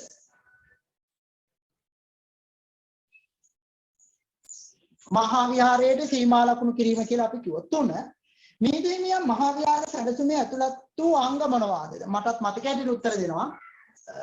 ස්තූපය, මහා ස්තූපය, දානශාලා, මේනි ආරාම,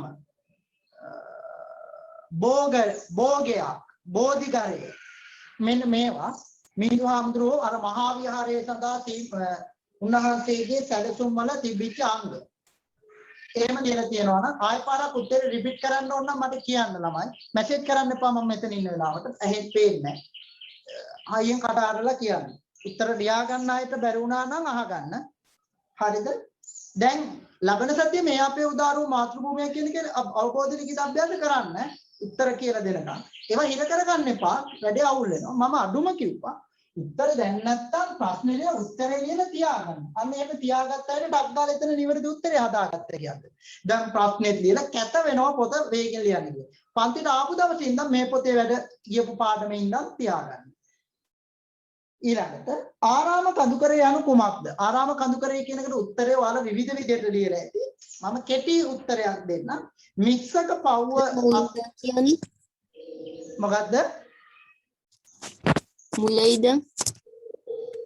පුතේ සර් මුල ඉඳන් කියන්න. මුල ඉඳන් කියන්න කියලාද කියන්නේ? ඔව්. මුල ඉඳලා කියන්න. කොට මොකද පුතේ? ඒ කියන්නේ ප්‍රශ්න ටික උත්තර ටිකද? ඔව් සර්. අද්දා වෙලා යනවනේ. තේරුද? මෙහෙම කරන්න. පළවෙනි ටිකේ ඉස්සන් තියාගෙන යන තැනින් ඉඳන් ලියාගන්න. යන තැනින් ඉඳන් ඔයා හදාගන්න. පස්සේ අපි ආයෙම මෙතෙන්ද. දැන් 4ක් කියවනේ. දැන් අංක 4 ඉන්නේ ආරාම කඳුකර යනු කුමක්ද? කියන එකට උත්තරය ටිකක් දීර්ඝ උත්තරයක් ලියලා ඇති වුණා. මෙහෙම ලියුවත් හරි. මිස්සක පව්ව අසල ඇති ගල් ගුහා. සුදුසු පරිමේ ආරාම කඳුකරේ වේ. මිස්සක පව්ව අසල ඇති ගල් ගුහා. මිදුහාම්දුර යනවනේ එතෙන්න. කැඩි කැඩි ඇහෙන්නේ. අනිත් අයටත් එහෙමද? ඔය කියන දේ කැඩි කැඩි ඇහෙන්නේ.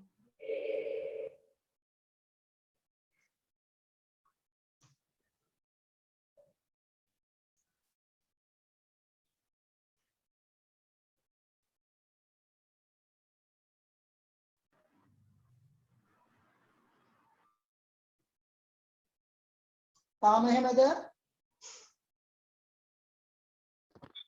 සර් කැඩි කැඩි ඇහෙන්නේ.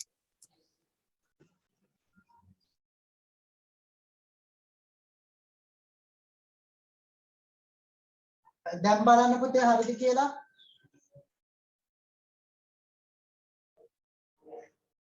දැන් ඇහෙනවද? ඇහෙනවා සර්. හරි. මම ප්‍රශ්නාංක 3ක් හම්බුණානේ උත්තර. 4නේ යන්නේ අපි. ඔව් සර්. 4 ලියා ගන්න. ආරාම කඳුකර යනු කුමක්ද කියන එකට මිස්සක පව්වාසල ඇති ආරාම වගේ කෙටි උත්තරයක් ලියලා තිබ්බත් හරි ටිකක් එතනම ටිකක් දීර්ඝ වෙක ලියලා තිබ්බත් අවුලක් නැහැ. මිස්සක පව්වාසල ඇති ආරාම වගේ උත්තරයක් ලියලා තිබ්බනම් හරි. මිස්සක පව්වාසල ඇති ආරාම. අංක 5 පාඩමේ දැක්වෙන ආකාරයකට එවකට අපේ රටේ සංස්කෘතික සමාජීය හා තාක්ෂණික දියුණුවට බලපෑ සිදුවීම කුමක්ද? මහින්දාගමනය. කෙටිම උත්තරේ මහින්දාගමනය. එහෙම ලියලා තියෙනවා නම් හරියට දාගන්න. මහින්දාගමනය. කෙටියෙන් ලියලා තියෙනවා නම් හරියට දාගන්න. මහින්දාගමනය. හරිනේ? හරි. ලිඛිත අභ්‍යාස එන්න පාසනම් පදවදා වාක්‍ය නිර්මාණය කරන්න. ඒක නම් ඔයාලට සමහරවිට බලන්න බැරි වෙනවා. එක එක්කෙනාගේ වාක්‍ය වෙනස්නේ. සාපේක්ෂකව ඔයා පොඩ්ඩක් හිතලා ඔයාට උත්තර හරියට දාගන්න පුළුවන් වෙයි කියලා හිතනවා මම. සාපේක්ෂකව හිතලා ඔයාට ටිකක් උත්තරයක් දාගන්න පුළුවන්. දැන් මම කියන විශිෂ්ට ලංකාවේ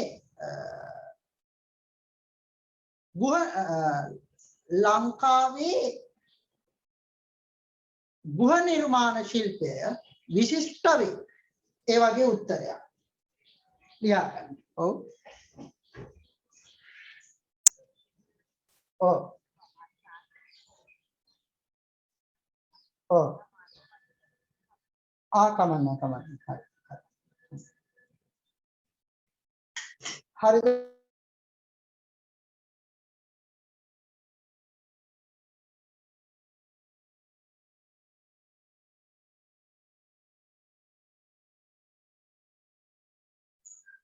සූක්ෂම කියනකොට දෙවෙනි එක සූක්ෂම කියනකොට මේ අපි ගමුකෝ මේ වගේ එකක් ලංකා තිලකයේ කැටයම් ලී කැටයම් සූක්ෂමව නිර්මාණය කර ඇත. ඒ වගේ අදහස්. ඒ වාක්‍යයක් හදන්න තියෙනවා. ලංකා තිලකයේ කැටයම් සූක්ෂමව නිර්මාණය කොට ඇත. ඒ වගේ අදහසක්. තමයි අපිට තියෙන්නේ. හරි ඊළඟට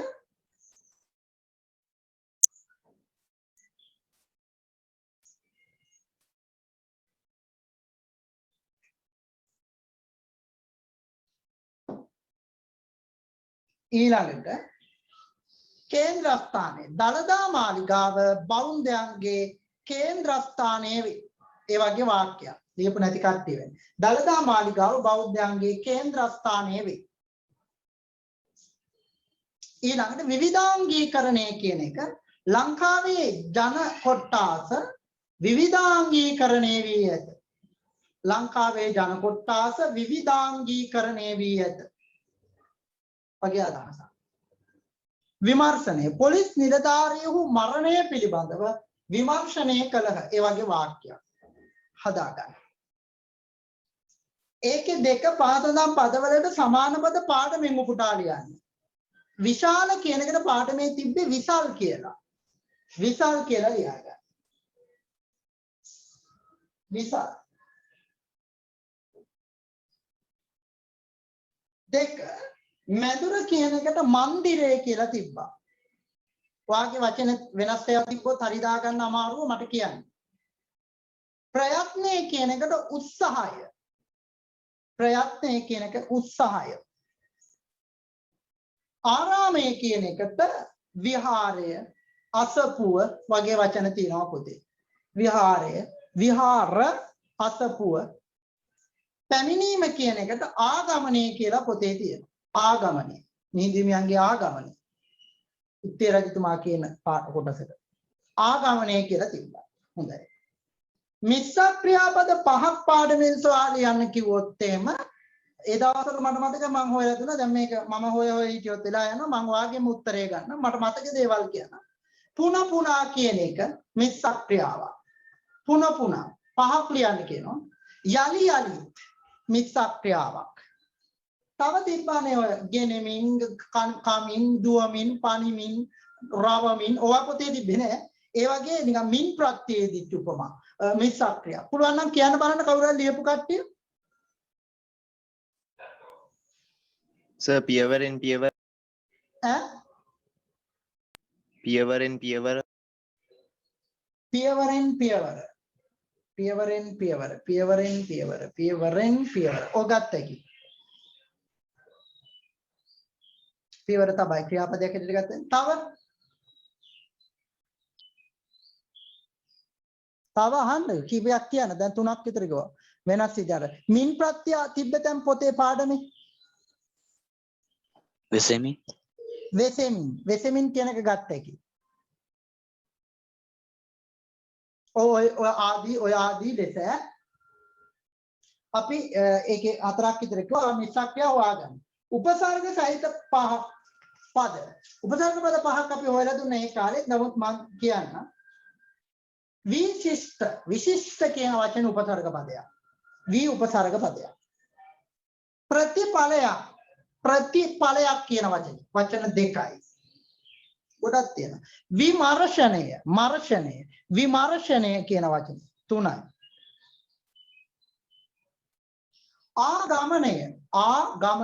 ආගමනය කියන වචනය. අධිරාජ්‍ය පහක් අනුමානය පුළුවන්ද? අවධානය ගත්ත එක අවධානය නෑ සර් අනුමානය.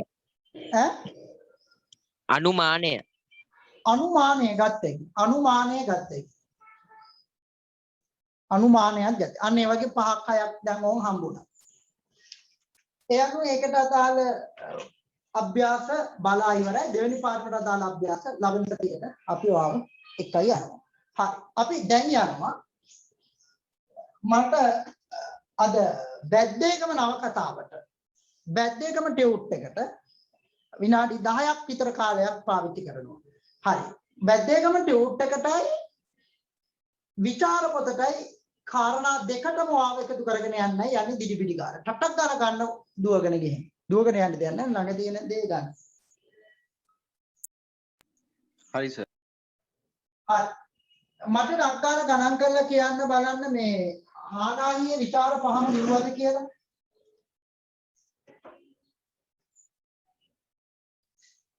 ඔව් sir. ඔව්.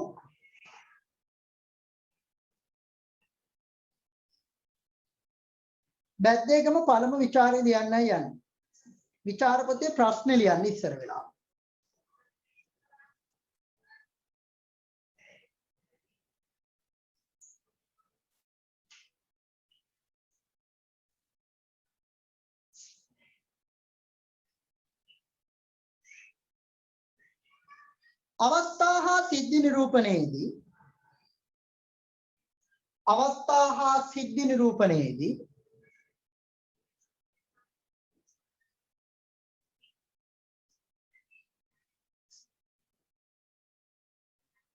අවස්ථා හා සිද්ධි නිරූපණයේදී කතුවරයාගේ ප්‍රතිභාව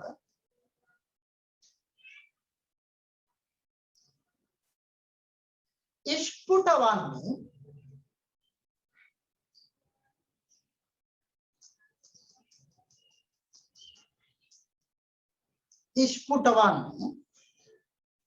පාඨක සිත දයානුකම්පාවෙන් පුරවාලීම නිසායි.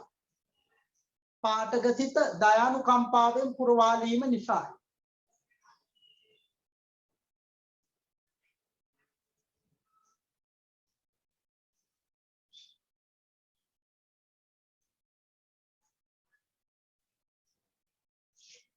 පාඨක සිත දයානුකම්පාවෙන් පුරවාලීම නිසායි.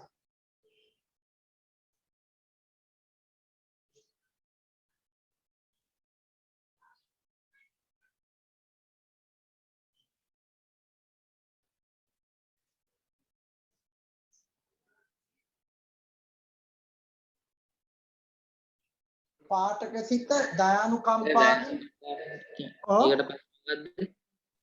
ඇහුන්නේ දයානුකම්පාවෙන් කියන එකට පස්සේ මොකද්ද?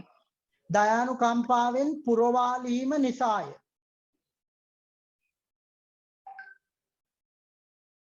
දයානුකම්පාවෙන් පුරවාලීම නිසාය.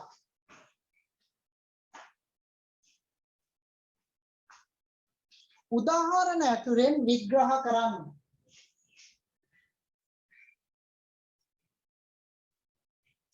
උදාහරණ ඇතුලෙන් විග්‍රහ කරන්න.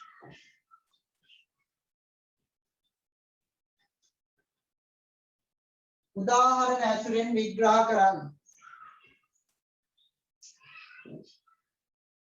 උදාහරණ ඇතුලෙන් විග්‍රහ කරන්න.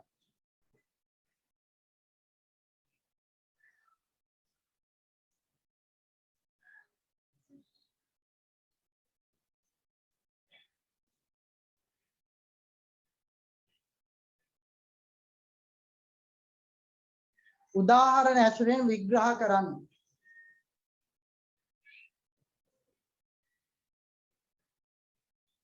හරි නේද? හොඳයි මේ ਵਿਚාරය ලියන්න කලින් අපිට කතා කරන්න වෙනවා ටිකක්. ඒ සඳහායි කාලය යොදාගන්නේ. දැන් තවපර ප්‍රශ්න කියන්න. අවස්ථා හා සිද්ධි නිරූපණයේදී කතුවරයාගේ ප්‍රතිභාව ඉස්පුට වන්නේ පාඨක සිත දයානුකම්පාවෙන් පුරවාලීම නිසායි. උදාහරණ ඇතුලෙන් විග්‍රහ කරන්න. හරිනේ? අය පාර අවස්ථා හා සිද්ධි නිරූපණයේදී කතුවරයාගේ ප්‍රතිභාව ඉස්පුට වන්නේ පාඨක සිත දයානුකම්පාවෙන් පුරවාලීම නිසායි. උදාහරණ ඇතුලෙන් විග්‍රහ කරන්න. හරි. බලමු මේ විචාරේ මට කියන්න බලන්න පිටු මේ විචාරයට අදාළ ප්‍රශ්නාරම්භය ලියලා ඉවරද කියලා ළමයි ඔයාලා.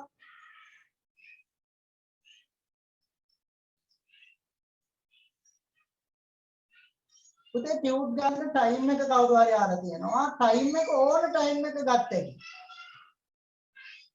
ඕන ටයිම් එක කියන්නේ උදේ 9ත් හවස 4:00මාරත් 4ත් අතර. ඕන වෙලාවක. පොය දවස හැර. හරි. එතකොට බැද්දේගම ප්‍රශ්නාරම්භය ලියවද කියන එක ඔයා පොඩ්ඩක් මට කිව්වේ නෑ. පිටු අංක නෑ සර්. ටියුට් එකේ පිටු අංක 10 තියෙන මාතෘකා බැද්දේගම ප්‍රශ්නාරම්භය කියලා. ඒක ලිව්වද?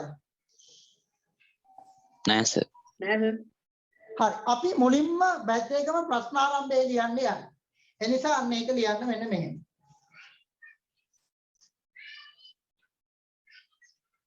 ටියුට් නැති දරුවෝ ඉන්නවද කියන්නේ බැද්දේගම ටියුට් එක නැති අය? දැන් මේ වෙනකොට අපි ගංගාවේ සංගීතය දක්වා ටියුට් දීලා තියෙනවා.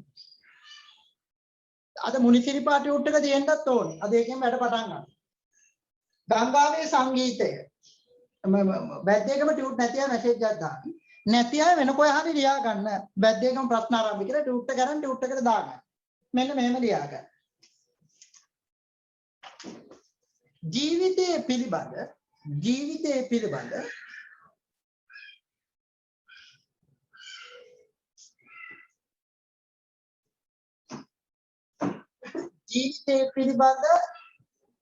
සර් මම පිටේද පිටු අංක 10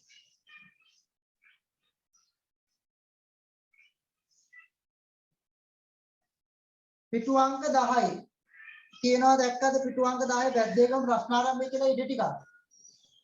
හරි සර් තියෙන අන්න ඒ ටික ලියාගන්න. ජීවිතයේ පිළිබඳ ජීවිතයේ පිළිබඳ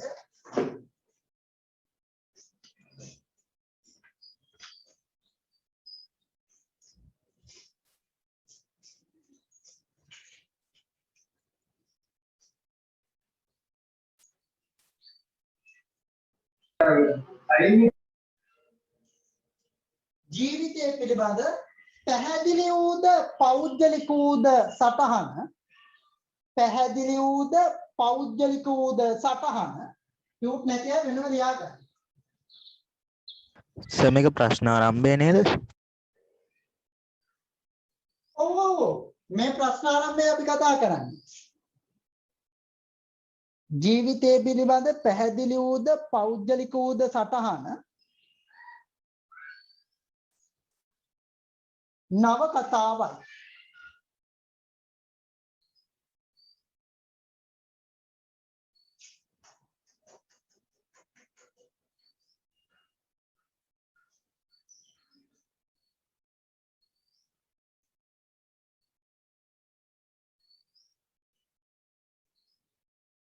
ජීවිතය පිළිබඳව පැහැදිලි වූද පෞද්ගලික වූද සටහන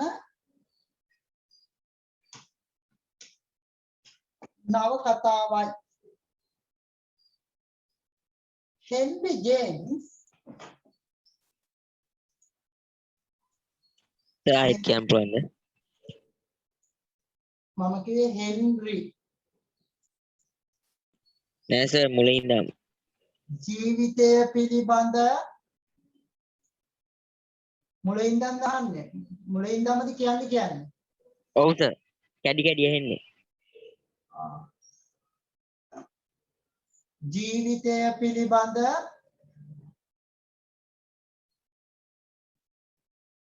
පැහැදිලි වූ නැත්නම් පැහැදිලි වූද පෞද්ගලික වූද දෙපැත්ත මාරු වුණත් අවුලක් නැහැ. ජීවිතය පිළිබඳ පැහැදිලි වූද පෞද්ගලික වූද සටහන නව කතාවයි.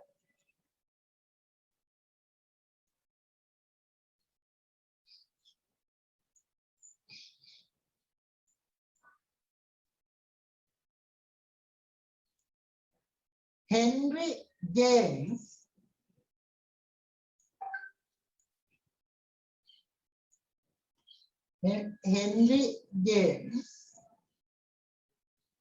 නවකතාව එසේ නිර්වචනය කරයි. නවකතාව එසේ නිර්වචනය කරයි.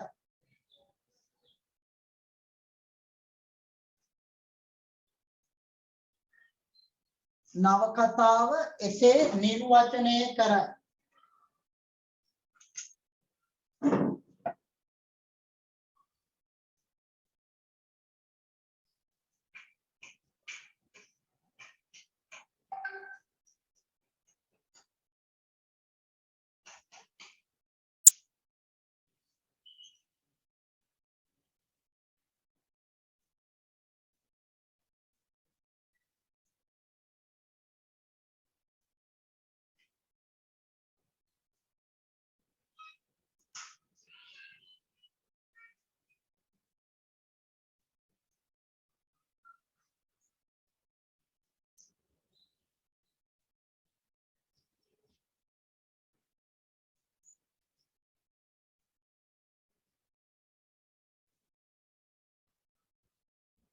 The village in the jungle ඉංග්‍රීසියෙන් ලියාගන්න.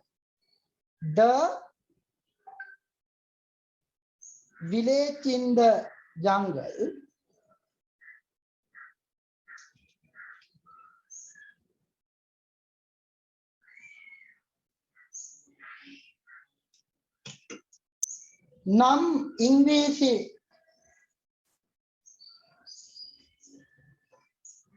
නම්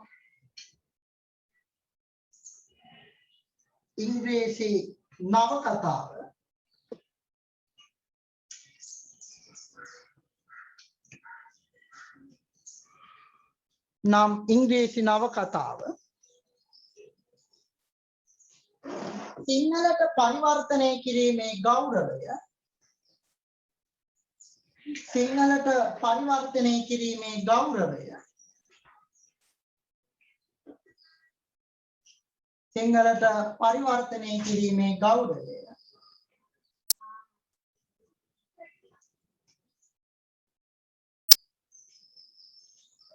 AP ගුණරත්නයන්ට හිමි වේ. AP ගුණරත්නයන්ට හිමි වේ.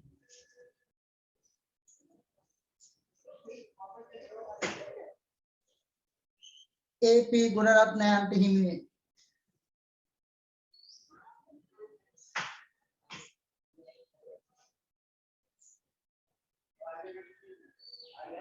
AP ගුණරත්නයන්ට හිමි වේ.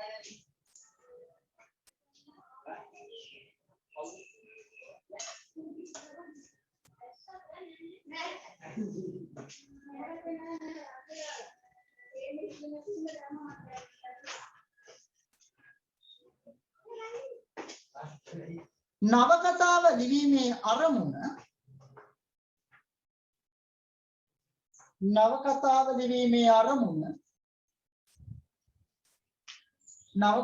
ලිවීමේ අරමුණ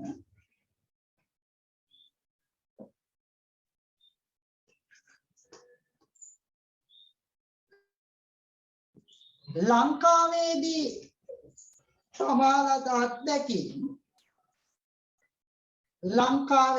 තමාලද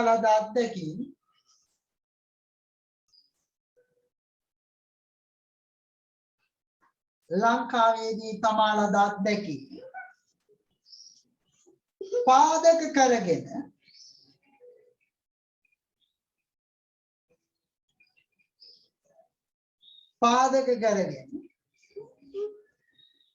නවකතාවක් ලිවීමයි.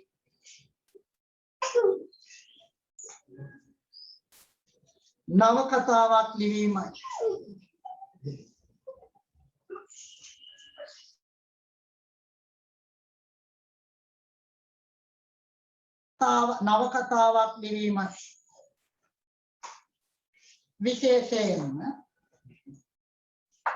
විශේෂයෙන්ම ඇයි නැත්තම් කියන්න මම කැමරා ඔන් කරගත්තෙත් මේ සිග්නල් පවර්ෆුල් වෙන්න ඕනේ. විශේෂයෙන්ම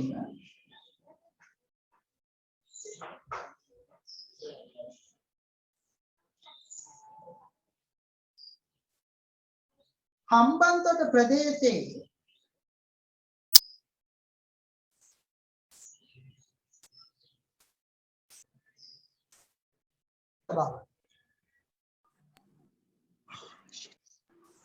මොකක් ගැමියාගේ දුක් සහගත බව හා කූට උපක්‍රමවලට හසු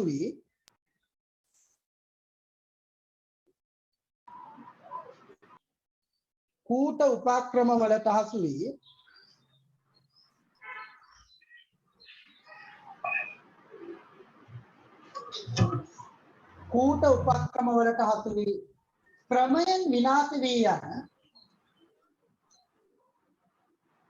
ඉස්සර මයික් එක ඔෆ් කරගන්න. ක්‍රමයෙන් විනාශ වී යන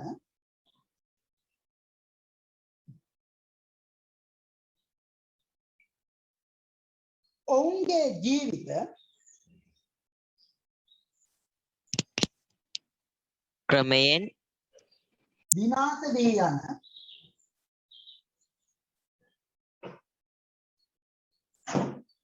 ක්‍රමයෙන් විනාශ වී යන ඔවුන්ගේ ජීවිත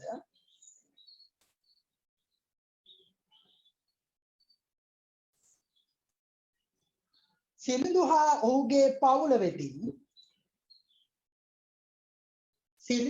ඔහුගේ පවුල වෙතින්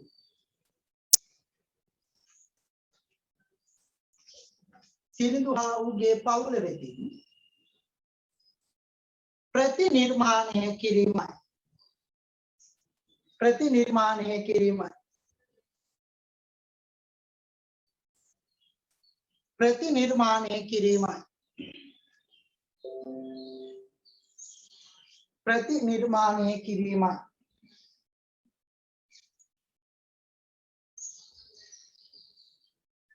ප්‍රතිනිර්මාණය කිරීමයි.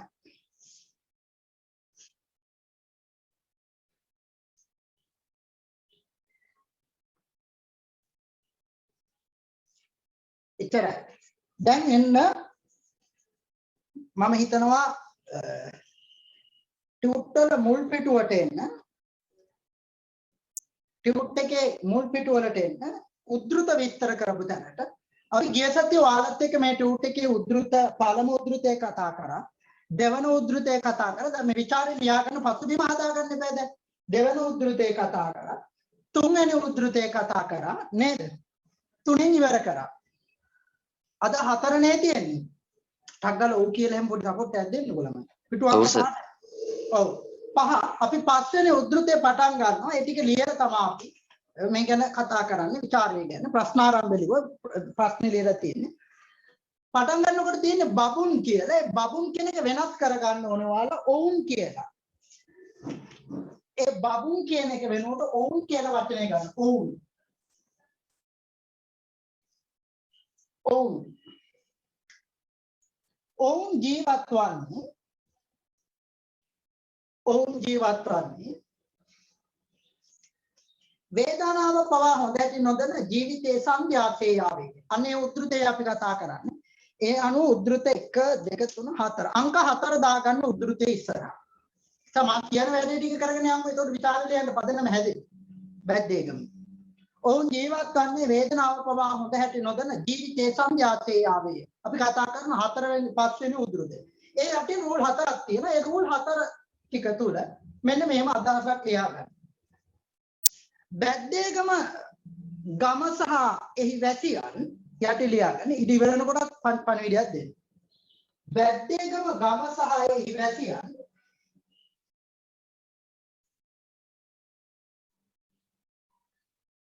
බැද්දේගම ගම සහ එහි වැසියන් ක්‍රමයෙන් විනාශ වී යන ආකාරය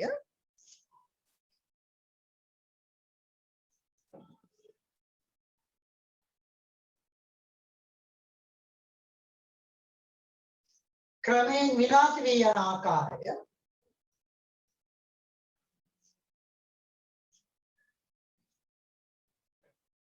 පාඨකයාට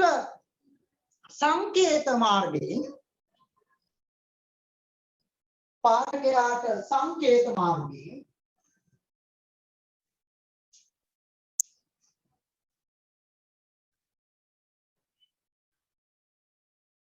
ඉදිරිපත් කිරීමට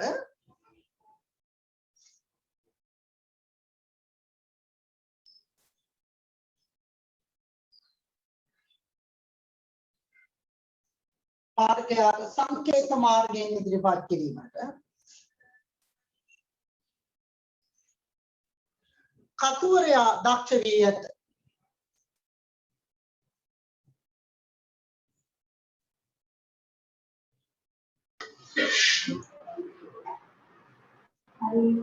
කතුවරයා ඉදිරිපත් වී ඇත. කතුවරයා ඉදිරිපත් වී ඇත.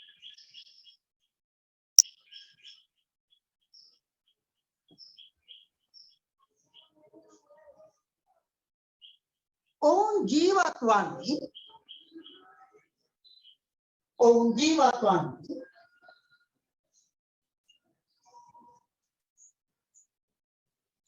ජීවිතයේ වේදනාවන් පවා නොදැනගෙනය. ඔවුන් ජීවත් වන්නේ ජීවිතයේ වේදනාවන් පවා නොදැනගෙනය.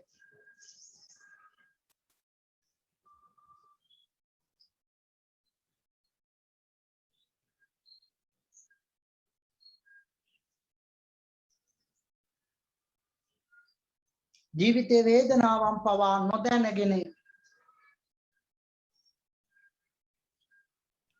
හයවෙනි උද්ෘතය කියලා ලියා ගන්න ඊළඟට 6 තමයි හයවෙනි උද්ෘතය මේ බලන්න අපි පොඩක් කියමු කටවුරු කරගන්න පහ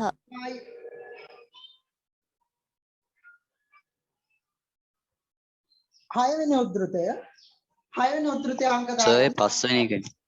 පහ එකයි පස්වෙනි එක පහ sorry පහ ඔයා මට කියන්නේ එහෙම පහ අංක පහ දාගන්න මේ ආරච්චි මායියා හැමදාමත් කිව්වේ ඒ ගම කිසි කලක කිසි කෙනෙකුට වගතුවක් නොවන සාපලත් ගමක් බවය. සරල උද්ෘතයක්. ආය පාරක් කියන්නේ ආරච්චි මායියා හැමදාමත් කිව්වේ මේ ගම කිසි කලක කිසි කෙනෙකුට වගතුවක් නොවන සාපලත් ගමක් බවය. චුට යටි ලියලා ඉමු. ආරච්චිගේ මරණයෙන් පසු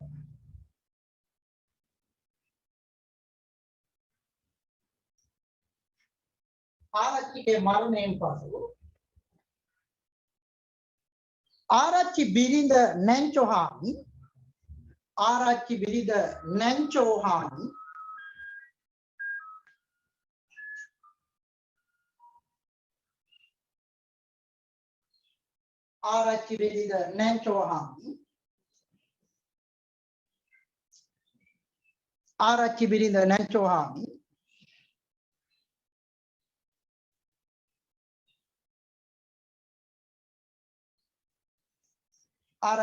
නැන්චෝහාමි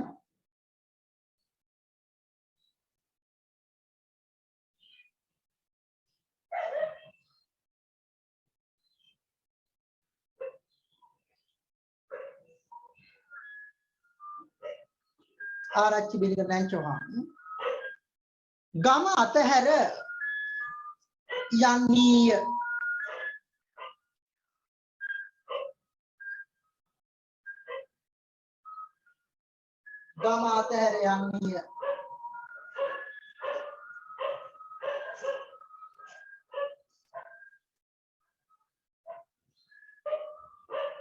ඇය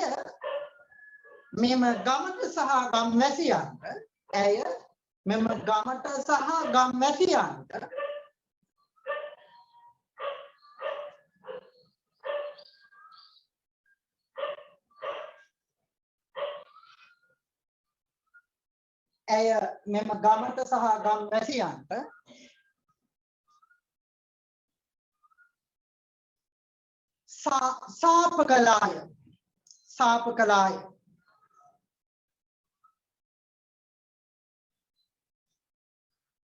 සාප කළාය. මෙහි ජීවත් වීමෙන්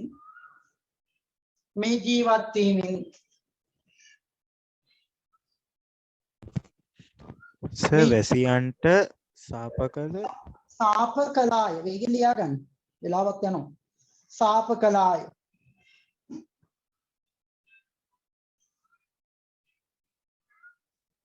ගම්වැසියන්ට සාප කළාය. ඊට පස්සේ මොකක් හරි එකක් කිව්වා. මෙහි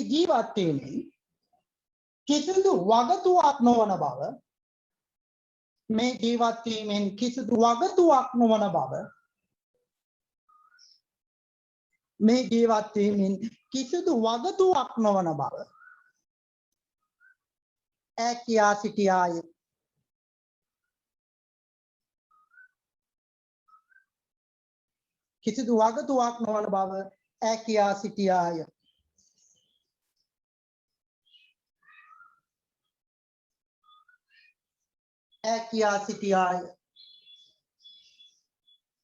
පුංචිමැණිකා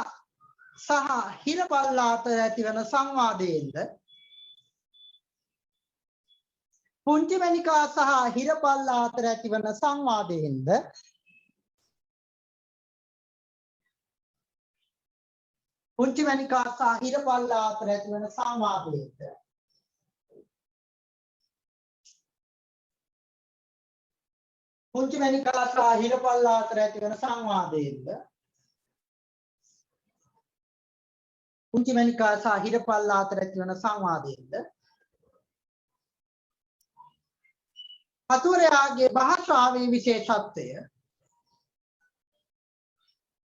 කතුවරයාගේ භාෂාවේ විශේෂත්වය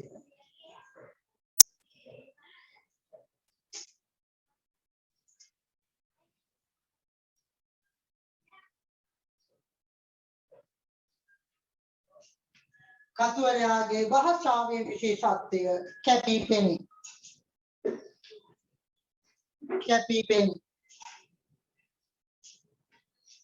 කතුවරයාගේ භාෂාවේ විශේෂත්වය කැපී පෙනේ.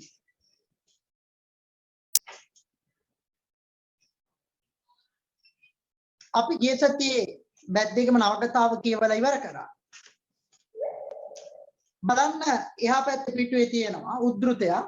ඒක 6 වෙනි උද්ෘතය කියලා ලියන්න. මට කැදී අවස්ථාව. ඕ ඒ මිනිහා ඊරපල්ලා කියන්නේ. ඊට පස්සේ ආරච්චිත් මරුවා නේද? ඔව් ඒ මරුවේ අපේ අප්පච්චි. ඔව් එයාත් මේ හිටියා. උඹ ළඟ සල්ලි එහෙම තියනවද ගෑණි? නෑ අයියා සතයක්වත් නෑ. අපි බොහෝම දුප්පත් මිනිස්සු. එහෙනම් අපිට බෑ මෙහිදී මොකුත් කියන්න. මෙන්න මේ ਵਿਚාරය. යටින් ලියාගන්න මෙහෙම. මහවැලගෙදර මහල්ලා රූල් දෙකක් තියෙන එතන. මහවැලගෙදර මහල්ලා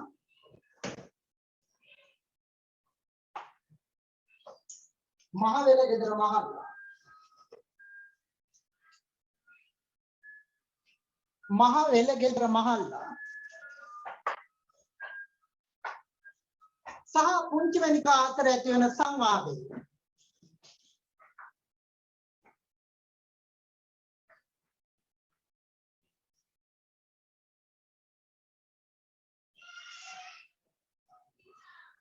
පුංචි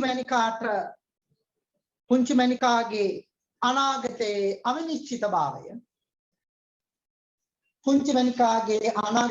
අවිනිශ්චිත භාවය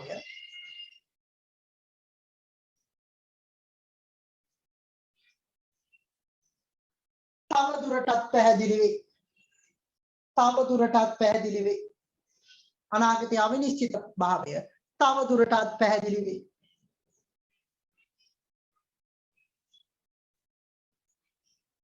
අනාගතයේ අවිනිශ්චිත භාවය තවදුරටත් පැහැදිලි වේ.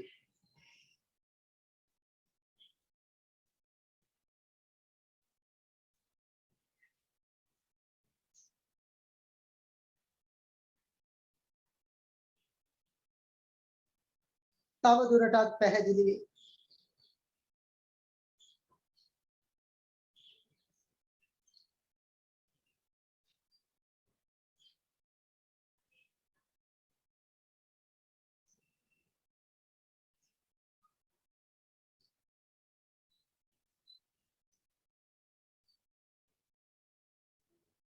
එයා මැරිලා සීයේ ඊළඟ උද්ෘතයට අංක දා ගන්න 7 උද්ෘතය.